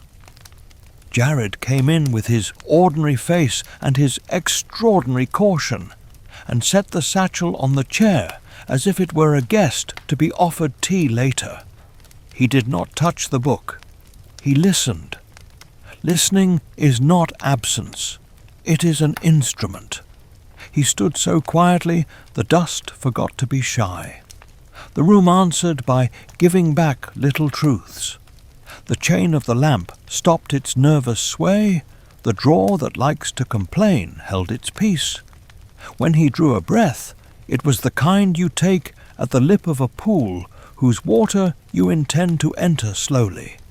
He opened the roll-top. The guide did not gleam. It waited. He placed a palm on the cover, not to claim, only to steady, and lifted to an entry he had marked with the corner of a scrap. Not a creature this time, but a principle. Boundaries may be walked beside. They must not be dragged. He read the centre, then shifted to the margin where Arthur's smaller truth lived. If the hedge looks at you, lower your eyes as if you were remembering the name of a friend. He tried it an odd thing to practice indoors, and I saw a skill settle into his shoulders, the way a cloak settles when it finally finds its knot.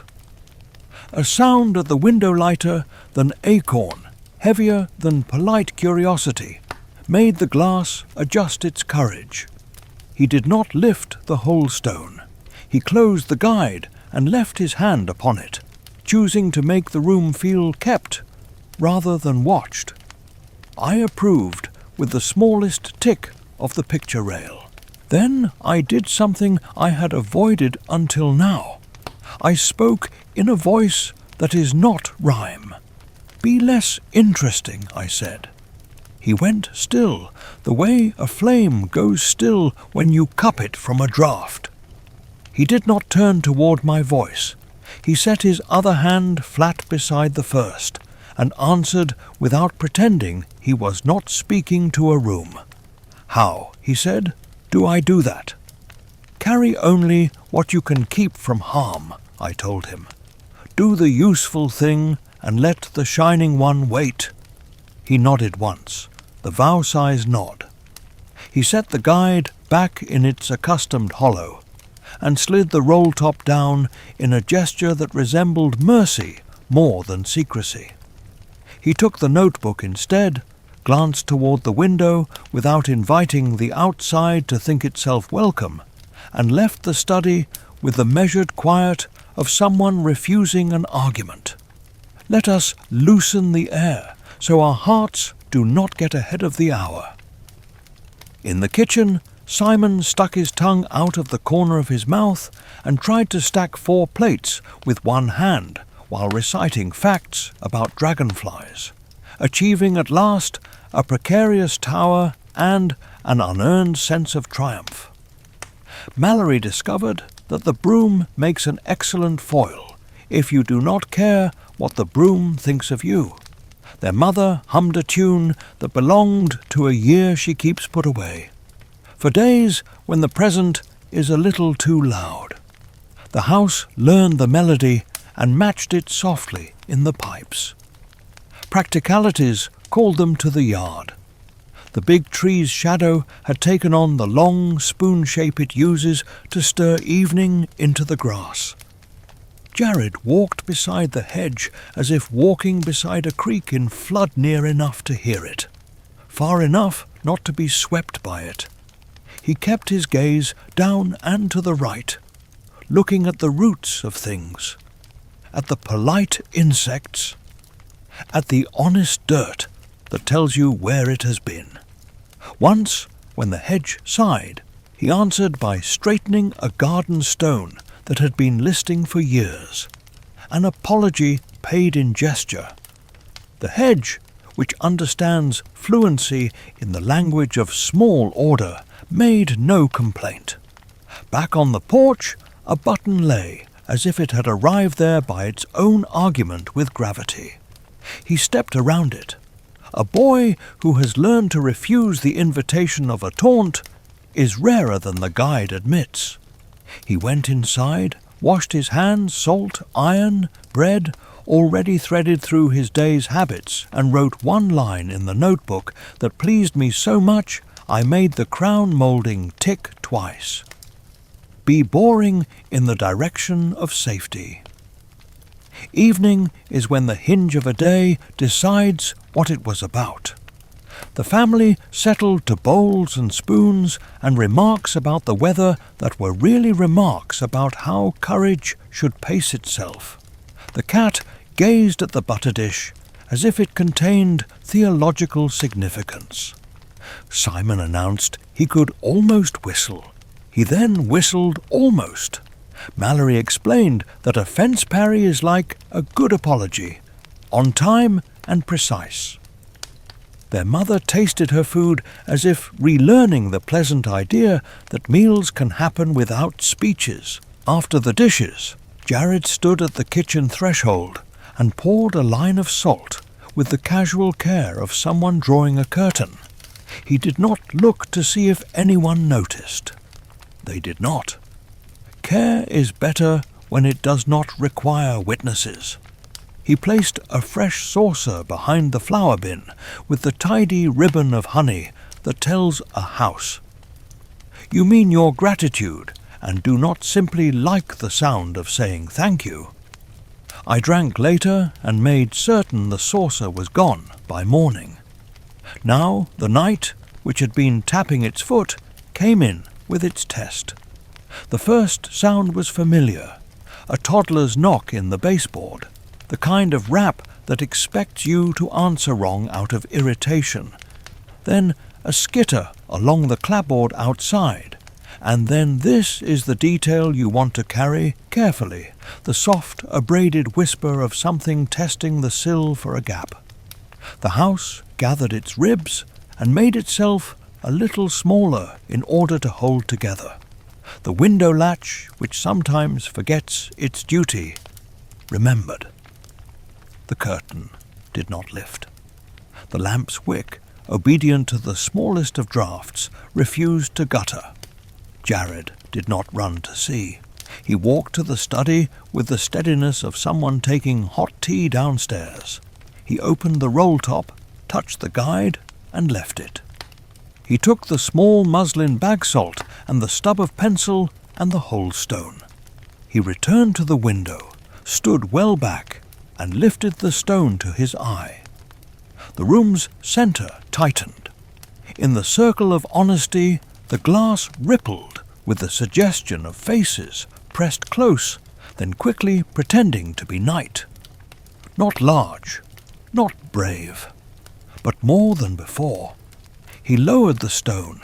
He sprinkled a fine white arc on the inside sill so thin it could be mistaken for carelessness.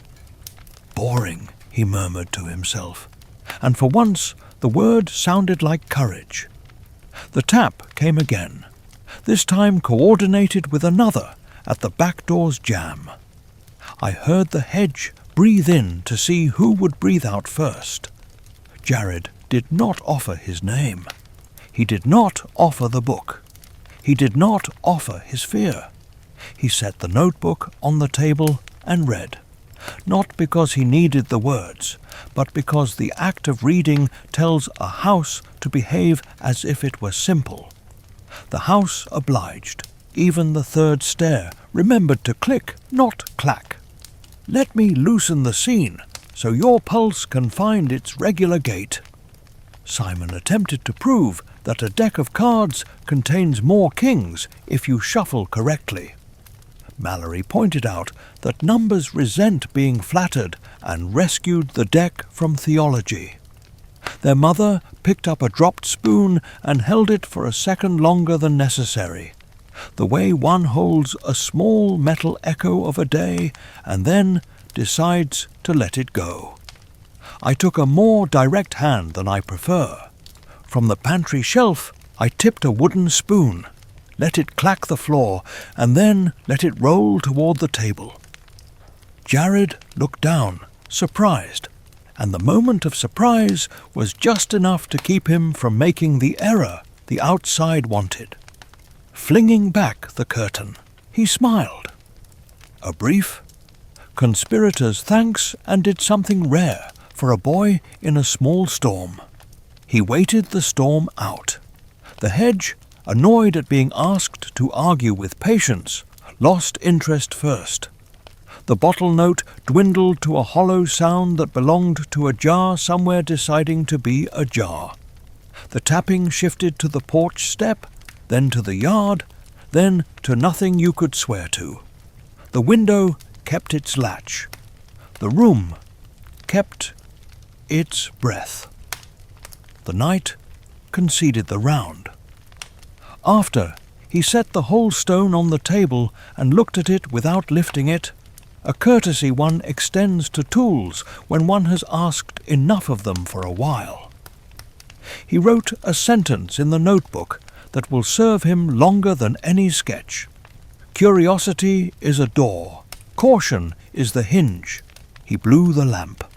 The dark that followed was not the theatre of fear, but the velvet of a room that knows it is kept. We will have one more small mercy before sleep. Simon, who suffers from a generous heart, shared his pillow with the cat, and then complained about the fur, as if hospitality were a contract with loopholes.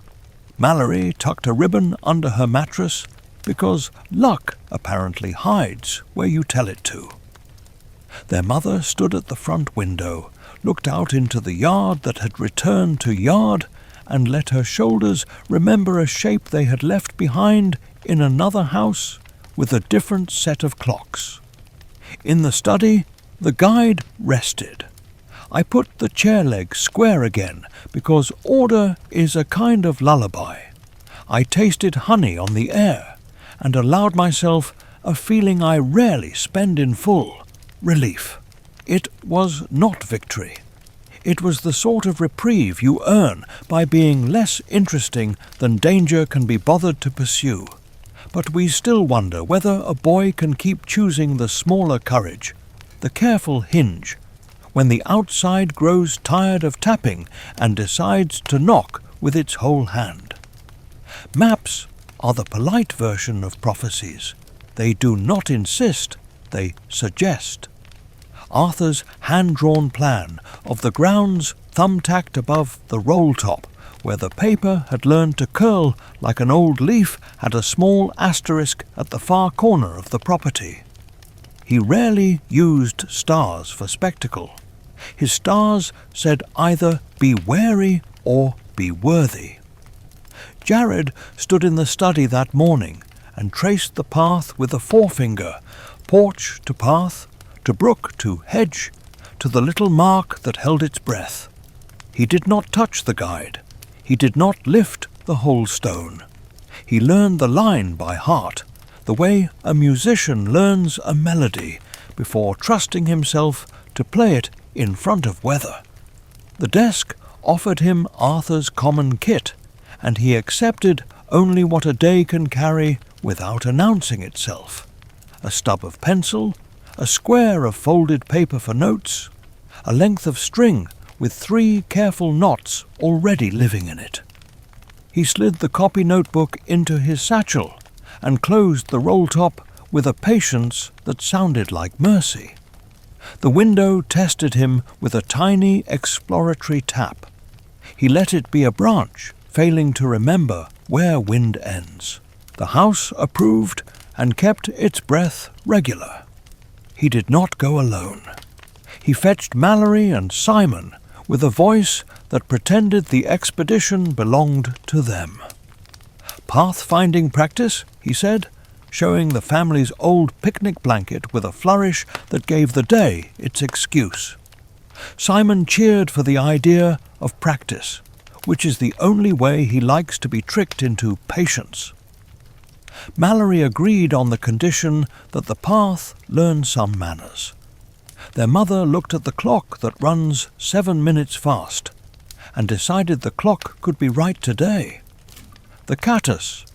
He will insist I record appointed himself captain of perimeter, and trotted ahead with a tail like a pennant. We crossed the yard as if entering a polite conversation with the grass.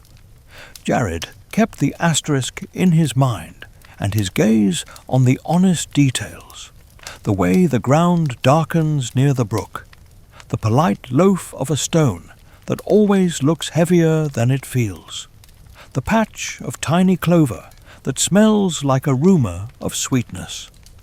When the hedge shifted, he straightened a misbehaving stepping stone and paid with attention rather than salt. There is a way of walking near boundaries that says, "I know you are there," without making a speech about it. He has learned it early. At the brook, he stopped to redraw the map in miniature on his folded paper, not because his memory was poor, but because his caution likes evidence. We loosed the air. Simon invented a taxonomy of sandwiches based on whether they survived gravity trials. One failed, and he delivered a brief eulogy with mustard on his sleeve.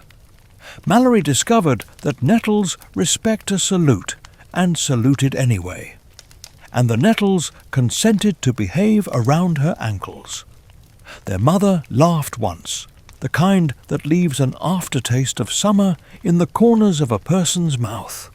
The asterisk lay beyond the far bend, where the brook hushes itself to listen for birds. With every 20 steps, Jared let the string slip another knot through his fingers. When the last knot left his thumb, he halted, not in dread, but in recognition. Here, the hedge's line makes a shallow bay, and within it, someone sometime had arranged 3 stones into a knee-high cairn no one had bothered to show off. It wore spider silk in the corners and a thin green that moss uses when it tries not to draw attention. Arthur's map had not lied. A star is an asterisk when you get close, a footnote to the world. Jared looked, then listened, then looked again through the whole stone.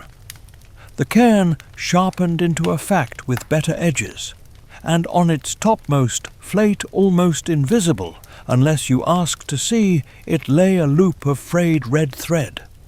I knew the thread. It was not mine. Arthur had tied it to the end of a small promise. Here long ago, the kind you make when a brook fears being asked to carry what does not belong to water. He had written about the day in the margin with his careful severity. Never bargain with hunger. Keep a receipt for kindness. The stone did not move at Jared's regard. It did not ask. It remembered. He lowered the lens and set his palm near, not on, the topmost rock, as if letting the idea of a hand be enough. He took the pencil and wrote a line in the copy. Asterisk is a receipt. Do not pay again unless called. He did not remove the thread. He did not pocket the smallest stone just to own proof. Possession is so often impatience wearing a ring. He put the string with its 3 knots back in his pocket, now a necklace of self-restraint. Let us be light, because the air, like a child, behaves better when it has laughed. Simon tried to teach the cat military hand signals, and was ignored with the elegance only cats can manage. Mallory declared a ban on heroics until after lunch, and produced apples that kept the peace.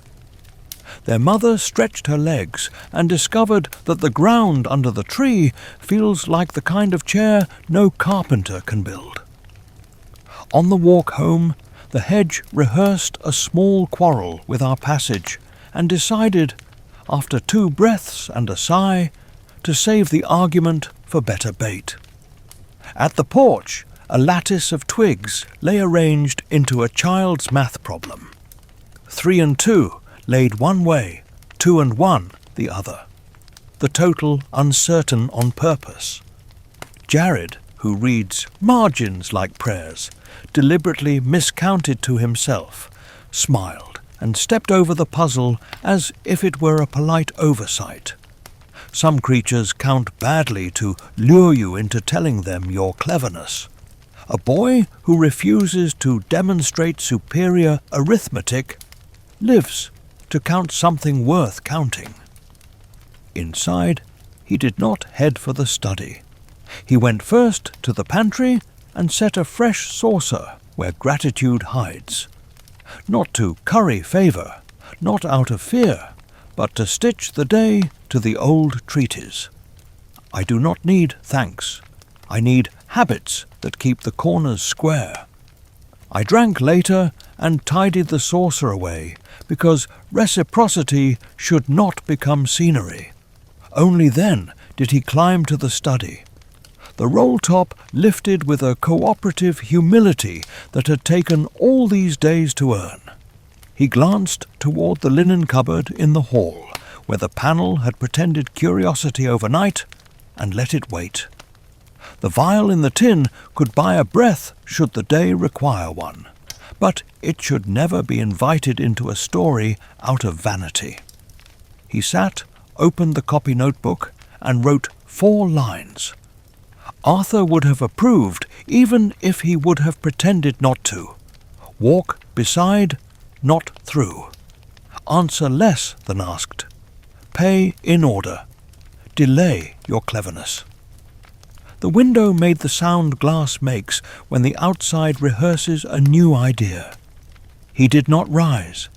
He turned a page and copied one margin from the guide that deserves to live in every kitchen. Salt is honest, iron dependable, bread a witness. He closed the copy. He left the guide where it lives best, within the room that understands it. Let us loosen again. Simon organized a parade of spoons whose uniforms failed inspection but passed morale. Mallory discovered that the lucky ribbon under her mattress was the same shade as the thread on the cairn, and decided to believe in coincidences only when they behaved. Their mother found the clock 7 minutes fast once more and allowed it to lead them again, because some households become kinder when time is slightly ahead of itself. Toward evening, a polite audacity tapped at the back door. Not claws, not knuckle spebbles, the size of opinions. Jared did not oblige the rhythm. He took the iron nail from the common kit and touched it to the jamb. A kiss, not a strike, and the tapping grew bored with itself. The house, flattered by his refusal to be fascinating, settled its boards into the heavy kindness of late day. Even the dumbwaiter rope, notorious for registering the nerves of a house, hung like a line drawn by a steady hand. It is a detail from the first telling that Thimbletack can turn boggart when the house is shamed by its people. I report with relief and a little pride that the day required no such souring. The boy's courtesy keeps me in my better shape. I am not a saint. I am a ledger with a broom. Today's entries belonged to patience, to small iron, to bread, to not answering questions that do not deserve the dignity of replies. He closed the study and returned to the table where ordinary kept itself brave. They ate without speeches. Simon discovered that jam has favourite corners of crust. Mallory declared the day a victory in 3 acts and bowed to no one in particular. Their mother looked around the room the way a captain looks at a ship that has decided to sail without argument. Later, when lamplight softened into its evening grammar, Jared opened the notebook once more and added a last sentence under the day's list. The map does not end. It waits. He put the pencil down and folded the page, as if tucking in a child. But we still wonder whether the star on Arthur's map will remain a receipt or declare itself an invitation, and whether a boy's careful refusals will be strong enough when the outside changes tactics and begins to ask sweetly for yes. Paper is braver than people think. It will suffer heat and argument. It will bear the pressure of pencils that mean too much. It will lie still under a hand that cannot decide. That afternoon the field guide lay in its rightful hollow, spine easy, as if it trusted the room to practice mercy. Yet I felt a new angle in the house's breath, the way you feel a storm before it remembers to make weather. Outside, the hedge had gone from watchful to intent. In such hours, books become mirrors. They show you whether you intend to keep your promises or merely like how you sound when you make them. Jared entered with his ordinary face and his satchel, copy notebook tucked where resolve belongs. He did not touch the guide. He touched the desk, the way a person touches a banister before a steep stair. In the hall, the linen cupboard tested its panel with a shy click, then gave up, as if even secrets had decided to behave. I stayed high on the crown moulding and counted breaths, drafts, the small ticks that tell a guardian where to stand. The window registered a timid pebble, and then, almost politely, another. He did not go to it. He went, instead, to the roll top and slid it open as if opening a door on a sleeping animal. He placed his palm on the guide and waited. The waiting was the point. The room steadied. That was when he did a dangerous thing very well. He thought out loud, in a voice too quiet to count as talking to a room, and therefore useful. If we keep it, he said, we invite problems. If we destroy it, we invite ignorance. He did not look for my answer. He looked for the shape of his own. Arthur, he added, like a boy tasting a name to see how it fits in his mouth. What did you expect me to do? It is true, here is your detail from the first telling that there comes a chapter when the guide is weighed against the peace of a household, when fire is considered with the seriousness usually reserved for prayer. You will find no exact speech from me. You do not need it. It is enough to say the proposition took the room like an unwelcome guest who may yet be a necessary one. He did not take the book down. He lifted the copy notebook, turned to the page where he had written Arthur's margin. Do not write down what would make the world smaller and scribbled beneath it. And do not burn what would keep a child from becoming smaller too. He sat back then, as if surprised by his own courage, finding a sentence. Let us loosen the air so the nerve can untie its knots. Downstairs, Simon achieved the miracle of buttering bread to the edge without losing a crumb, and declared himself a civil engineer. Mallory drafted a charter guaranteeing the rights of mislaid socks and ratified it with a clothespin.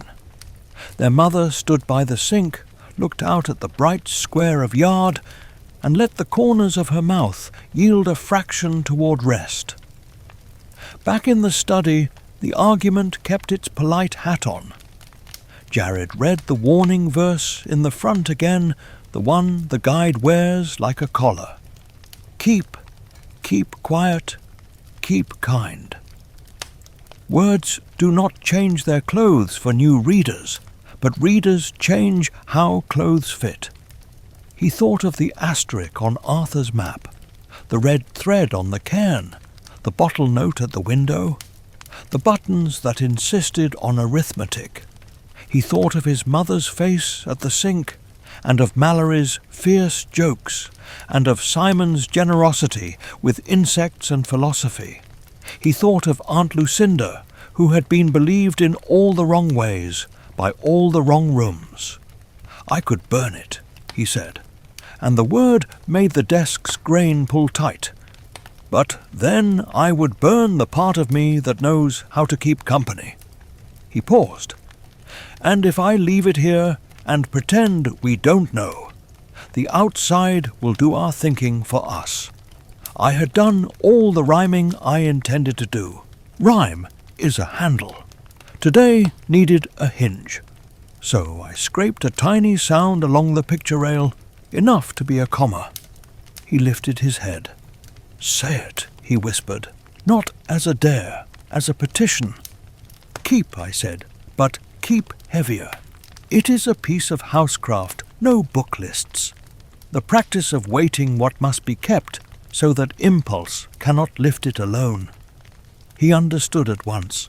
He slid the guide half a hand's breadth deeper into its hollow and set atop it not to crush, only to anchor the magnifying lens, the muslin bag of salt, the iron nail, the jar of acorns labelled in Arthur's patient hand. He added the string with 3 knots. He stared at the arrangement as if testing the grammar. "Not a shrine," he said, "a promise." "Promises are heavier than fire," I told him. He closed the roll top. He did not latch it. Latches flatter certainty. Promises respect breath. The house, soothed by a decision that did not brag, released a tightness I had not noticed holding since morning. The window lost interest in behaving like a door. The hedge sulked, which is the hedge's best virtue when its first virtues fail. In the kitchen, the cat discovered the bliss of a warm patch, and immediately took credit for inventing sunlight. But decisions made in private must live among people. When he went downstairs, the conversation waited. "We must be careful here. I will not give you full speeches that do not belong to me. It is enough to say that mothers do not always want libraries when what they need is sleep, and sisters do not always want field guides when what they need is floors that do not argue. Simon, being Simon, wanted to keep everything and offered the cricket jar as precedent for ethical captivity. Their mother, with weary kindness sharpened by love, said the kind of sentence that rearranges a day. "If a book brings trouble to my children, it is not a book we can keep." Jared did not flinch. He did not preach. He became temporarily boring in the direction of safety. He said, "Let me show you why destroying it might make more trouble." He said it in the tone people use when they offer to wash dishes, and that is perhaps why she agreed to listen. He did not bring down the guide. He brought the copy. He showed the plainest lines: salt honest, iron dependable, bread a witness. He pointed to "do not invite attention and then complain of company." He did not say the word goblin. He did not say the word brownie. He said, "This teaches me how to be careful without being cruel." Mallory crossed her arms. "Burning is decisive," she said, with the authority of someone who has learned that decisive feels good when you can count your victories. "Decisive is not always wise," he answered, and then made the smartest move of the afternoon. He asked his mother to decide the rule instead of the fate. "If I carry it," he said, "I risk you. If it stays, it risks us. Let it stay, but let the rule be that I copy only what helps us keep people safe, and never the parts that teach names or tricks." Their mother looked at his face the way captains look at the sea when the sky tries to be dramatic. She weighed his steadiness against the day's shortage of mercy. She looked at Simon and saw the economy of miracles. She looked at Mallory and saw the army of order. She looked at the kitchen that was trying hard to be a ship. She said yes, but her yes wore armor. "If it brings danger through this door," she said, "I will argue again." Jared nodded. "I'll help you argue," he said. "It is not flattery to report that the House approved. Let us loosen again, because gravity has done enough." Simon held up the perfect skipping stone and promised not to skip it indoors. and then placed it tenderly on the window-sill, as if stones need a nap. Mallory taught the broom to curtsy. The cat made a dignified scene about being excluded from a conversation to which he had contributed nothing. Later, alone with the roll-top, Jared slid it open an inch. He did not lift the lens, or the salt, or the iron. He placed his palm on the oak, as if taking a pulse. "Heavier," he repeated, and I felt the word settle into the desk like a pin in fabric. He took the notebook and wrote a last sentence under the day's arithmetic. "If a fire would make me smaller, I will keep to the work that makes me large and quiet." Outside, the hedge rehearsed a quarrel and forgot its lines. The bottle note missed its cue. The dumbwaiter rope hung straight as a promise. The window, untempted, stayed window. I left, behind the flour bin, a saucer less full than usual and a crumb of bread the size of a yes. Gratitude should remain light enough to carry upstairs. Night found us not victorious, but in good company with our decision. The guide rested, weighted by ordinary things that had chosen to be loyal. The room kept it square. The house held together around the boy who had chosen keeping over spectacle. You will want a brighter triumph. That is natural. But houses change shape by degrees, not declarations. Today we chose a degree that makes more days possible, but we still wonder whether a promise made heavier than fire can stay heavy when the outside learns how softly to ask, and whether the courtesy that saved the book will be strong enough to save the keepers. Locks are manners made into metal. They say, "Please stay out" in a voice. Even the impatient pretend to respect. That evening, after the decision to keep the guide heavier than fire, the house wore the composed expression of someone who has chosen restraint and intends to make a habit of it. The roll-top's timbre lay down like a cat that has agreed to sleep on the correct chair. The window remembered it was glass. The dumbwaiter rope, which had spent the afternoon inventing minor anxieties, took up the posture of a line drawn by a steady hand. Jared came with a plain wooden box under his arm and the sort of key that has learned good behaviour. It was not grander breadloaf size, with a brass hasp and a lock that prefers courtesy to theatre. He placed it on the study desk and rested his palm on the lid, the way a person rests a hand on a book before a vow. He did not open the roll-top. He spoke in that small, workmanlike voice he uses when he intends to keep the room from dramatizing itself. "This is not a hiding place," he said. "It's a promise place." He fetched the common kit salt, iron nail, the little jar of acorns whose label carries Arthur's tidy hand, and set each atop the closed box for a moment, as if introducing old friends to a new duty. Then he lifted them away and lined them neatly along the desk's edge. He slid the box closer to the hollow under the roll-top, without asking the guide to move.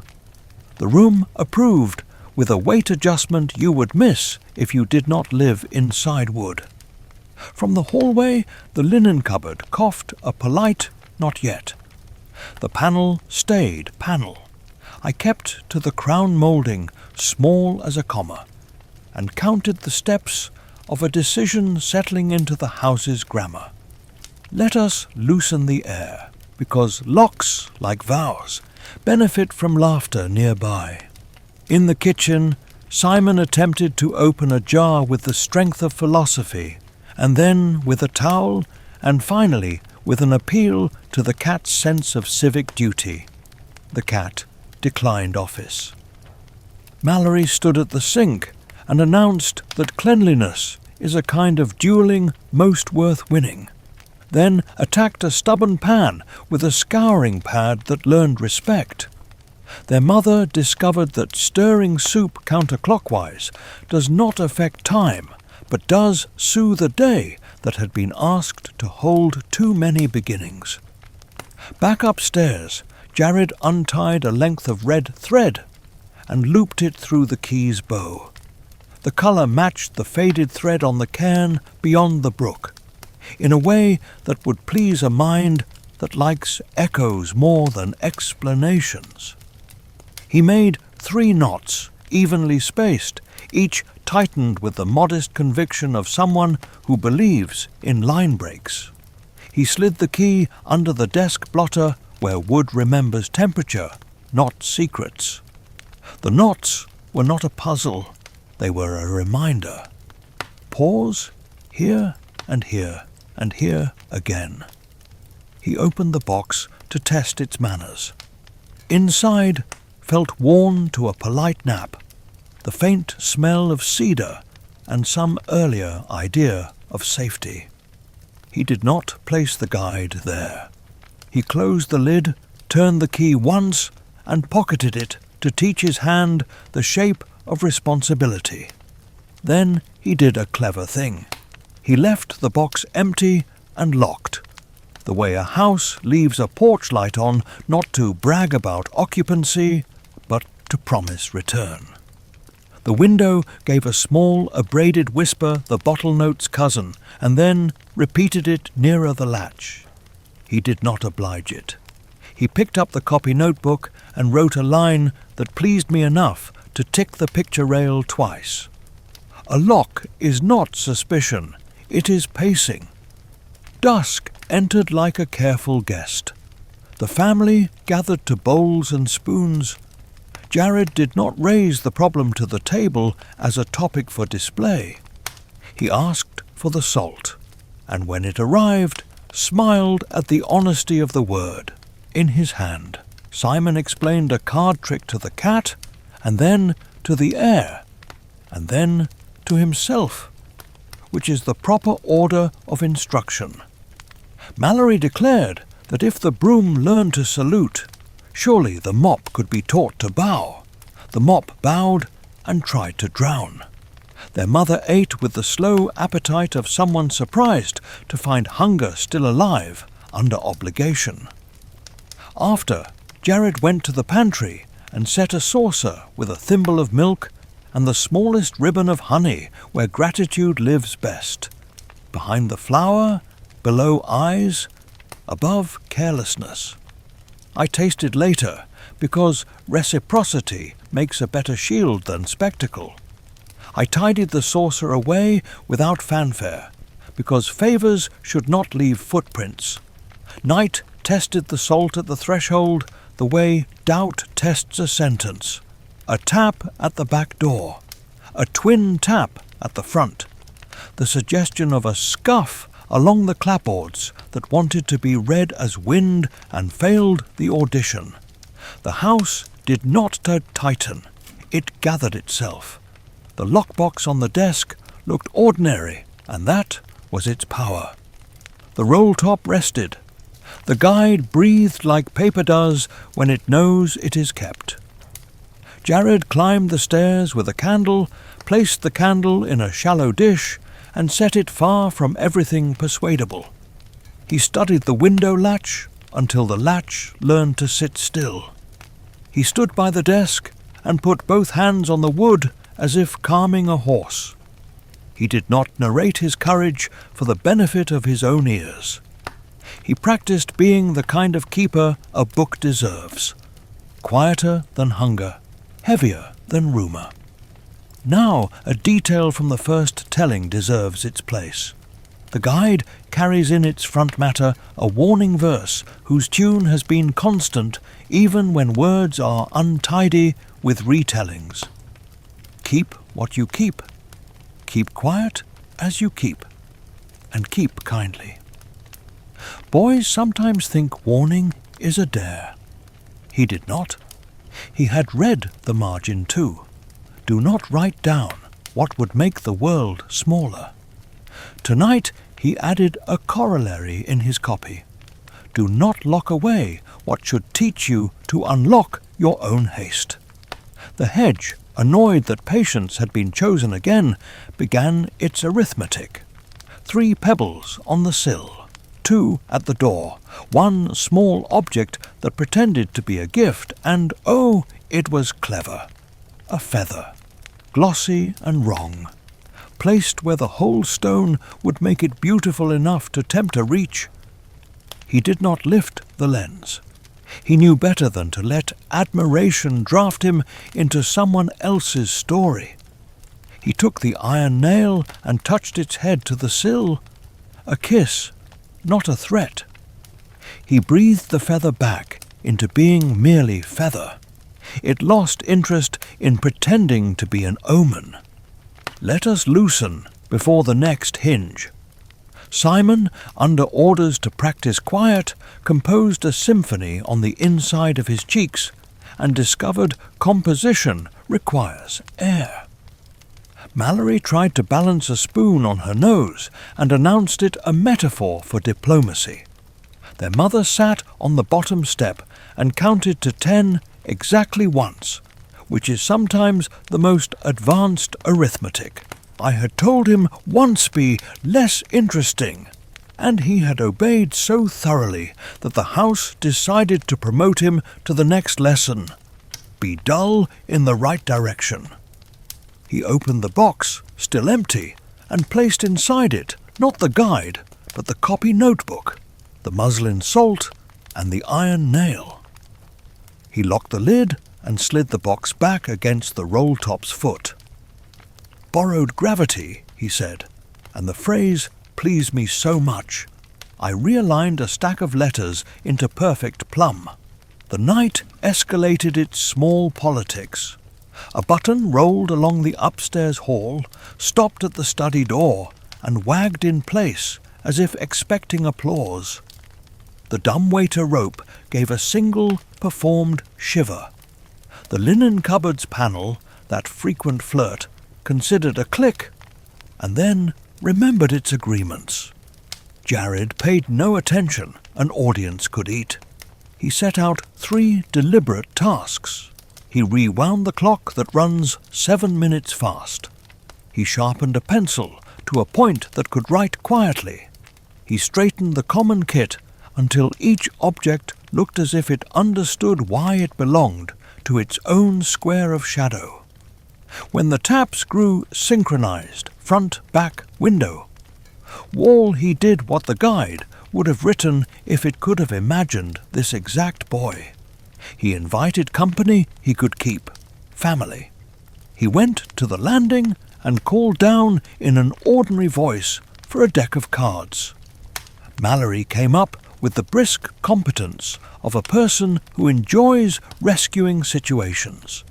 Simon followed, whispering to the cat about gamesmanship.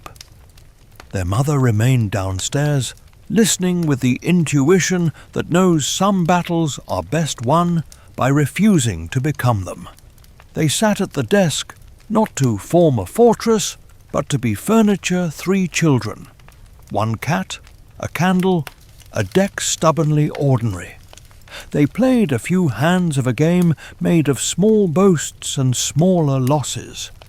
Jared lost cheerfully on purpose once, which brought the room a long breath.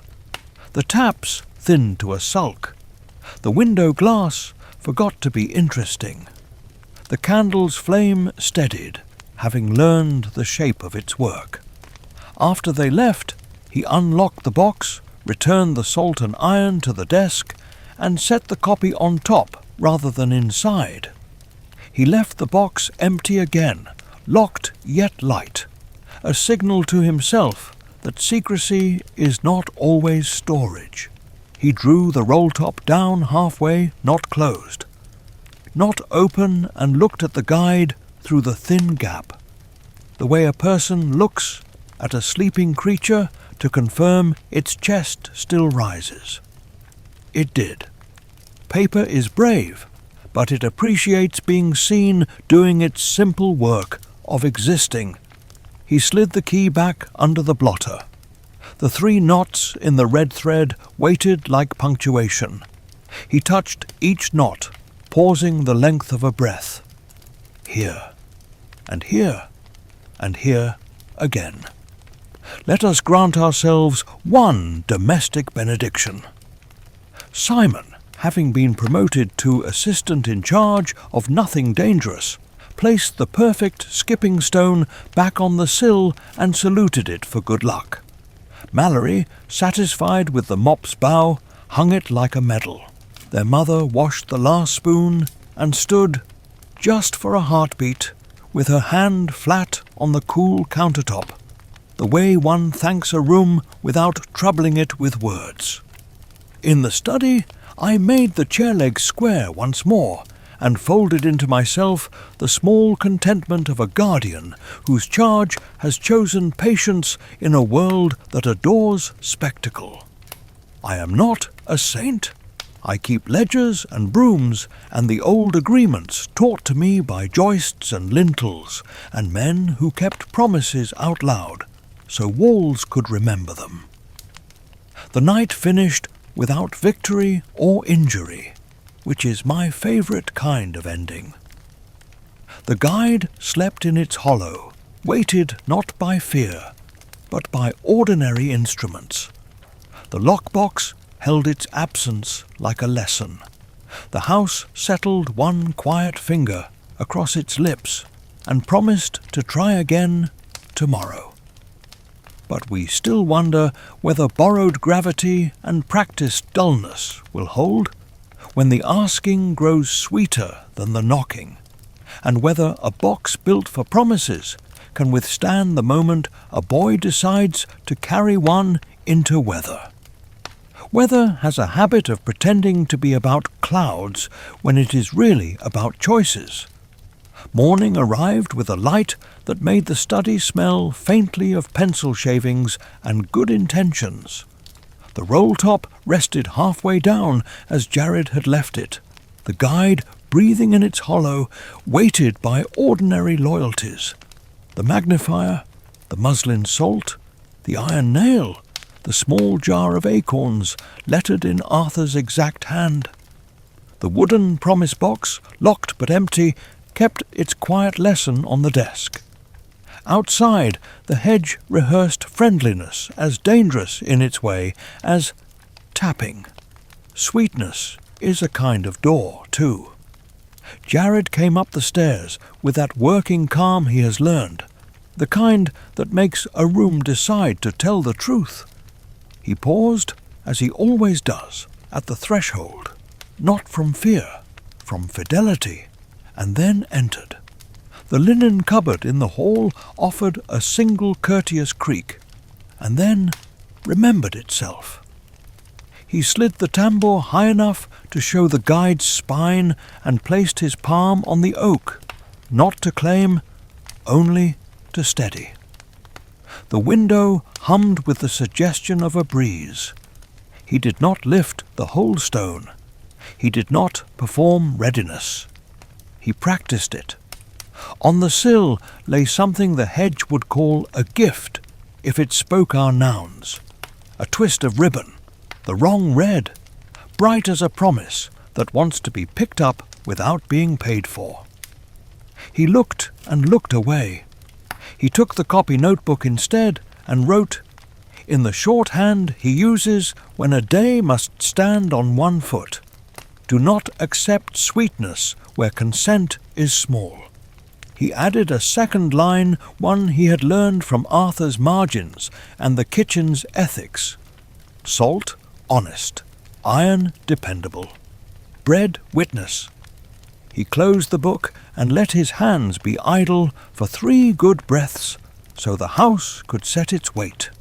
We will make space for a little human weather. Downstairs, Simon tried the old trick of catching a coin behind his ear, and declared inflation responsible for his failure. Mallory bound her hair with the lucky ribbon and said that luck is punctual when trained. Their mother sat near the window with a mug and a stare she did not owe to anyone. The cat had adopted the promise box's key, sleeping near the blotter as if guarding punctuation. The day needed errands, and errands are how families stay on speaking terms with the world. There was talk of town. There was a list on the back of an envelope. There were shoes and a bag that creaked its leather opinion. Jared stood in the study doorway and weighed the temptation that rides in a boy's pocket like a hot thought. Carry the guide? Carry only the copy? He glanced toward the lockbox, and then toward the small red thread over the key's bow, the 3 even knots, like measured breaths. He touched each knot, here and here and here again. "Keep heavier," he said under his breath, and left the guide exactly where a book like that belongs, in a room that understands it. He carried the copy. He left the whole stone. He told no one he had chosen the smaller courage. That is how real choices prefer to travel. Town was the modest theatre it always is when a family first presents itself to new streets. Their mother navigated aisles with the expression of someone who believes shelves can be persuaded if approached with respect. Mallory adjudicated between soaps as if refereeing a bout. Simon tried to negotiate a truce between 2 jars of jam and declared them both victors. Jared stood by the window of the hardware store a long time, not for nails, and not for salt, and not for locks, though those live there. He watched the clerk tie parcels with a neat square knot, and learned, without saying so, a way to make string keep its word. Back at the estate, the hedge resumed its diplomacy. No tapping, no arithmetic. Something friendlier, a low, almost thrum, the way a throat warms before a song. It is easier to say no to noise than to music. I went room to room, small as a comma, testing hinges, straightening the minor inevitabilities chair leg, loose filigree of dust, chain settling. When the family returned, the house put on its best manners. The 3rd stair clicked, not clacked. The dumbwaiter rope hung polite. The window remembered its latch by heart. Afternoon tilted. Jared came to the study and did the unfashionable work that keeps storms bored. He copied. Not names behaviours, not tricks boundaries. He wrote the line from Arthur that deserves ink wherever children sleep. Do not write down what would make the world smaller. Beneath it he wrote his own. Do not burn what keeps a child from becoming smaller too. He sharpened a pencil, not to show resolve, but because tools like being ready quietly. He opened the promise box, set the copy inside, turned the key with that slow courtesy would understands, and slid the box back against the roll-top's foot, like an anchor placed without speeches. Let us loosen the air before the closing. Simon invented a parade for the 4 unmatched spoons, and led them past the cat, who tolerated civic life. Mallory conducted a triumph for the mop, now a veteran of bows. Their mother caught herself smiling at nothing, and let the smile finish its sentence. Evening asked for a walk, and the tree at the far edge raised its arms as if appointing itself chapel. We wenties, we because houses know how to be outdoors when promises are in session. The brook said the same thing it always says, and meant it. Jared rested his palm on bark, not to ask, only to report. The thread on the cairn kept its faded red, and the asterisk was still a receipt, not an invitation. I am not a priest. I am a keeper of ledgers. I wrote in the day's margin, paid in patience, paid in small iron, paid in bread and salt and refusals, that did not become pride. Dusk is when good rooms decide whether to become brave or merely loud. Back inside, the bottle note tried once a modest hum that wanted to be read as neighbourly. Jared did what he has been practicing for days that feel like one long hinge. He was less interesting than trouble. He set a saucer where gratitude hides and tidied 3 crumbs into a line the eye could mistake for nothing at all. He wound the clock that runs 7 minutes fast and let it lead. He touched the key's red knots, here and here and here again, and returned it to the blotter's shadow. Now the last 500 words softer, unspooled as a good rope. Night lowered itself gently, the way a quilt drapes itself over a sleeping shoulder. The study learned the grammar of hush. Paper relaxed its tiny fibres. The magnifier's round eye went from vigilant to companionable. The oak breathed a slow, even breath. I moved along the cornice and let the picture rail tick a punctuation that belongs to lullabies, not alerts. Families, when they are lucky enough to have a night like this, are kept by their smallest habits. Mallory laid her ribbon across the back of a chair and did not demand an omen. Simon whispered to the cat a truth that pets learn first, and people later. Staying is an art. Their mother stood at the sink and kept one hand flat on the cool counter for a count of 10, then turned out the light without apology to the day. I thought of Arthur, of the way he measured dusk like a tailor, of the way his margins nursed bravery without teaching spectacle. I thought of Lucinda, accompanied, not merely believed, and of the letter that confessed weather to be a kind of work. I thought of the many ways a house can sour and the one way it stays sweet, not by closing its doors, but by keeping the terms of opening. I am not made of sermon. I am made of joist and rhyme and broom, and the memory of hands that mean what they touch.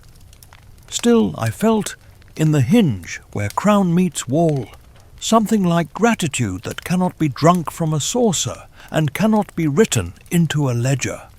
It is the kind you keep by keeping on. Jared returned to the study once more, not to move anything, not to polish his courage on the book's leather, but to stand in the doorway and let the sight of an intact room make him taller without anyone noticing. He bowed no theatre, no flourish, just the patient tilt that says, I am borrowing courage and will return it with interest. He shut the tambour to the line he prefers, halfway, so the book could breathe and the house could watch. He stood still long enough to hear the small consent wood makes when it feels seen. Then he went to where families keep their sleep. Outside, the hedge remembered the terms of patience and settled into plant. The window held glass. The rope was rope. The promise box, locked and light, guarded nothing but the habit of guarding. The key rested under the blotter like a punctuation mark at the end of a paragraph that has finally learned where to stop. Honey sweetened the corners of the air in a way that did not ask to be thanked. I placed the chair leg square, the way I always do. I am faithful. I am small. I am the difference between a room staying true and a room becoming noisy. Later long, after the house forgot to pretend it had no heart rain began, first as rumour, then as a quiet that writes itself in beads along every surface that knows how to listen. The guide, weighted by honest things, did not stir.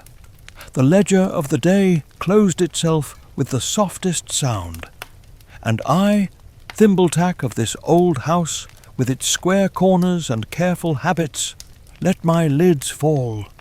Not to sleep I seldom do but to rest the gaze that keeps, that witnesses, that chooses the smaller courage 100 times until it becomes the large one. But we still wonder whether a promise kept in ordinary ways can hold the weather of larger days, and whether a boy's practiced quiet will be enough when someone finally asks for yes, with a voice that sounds like home. Come close now, and carry this with you. Keep what you keep. Keep kindly. Keep quiet, and when the night leans in, let your courage be heavier than fire, and your gentleness the last light left on.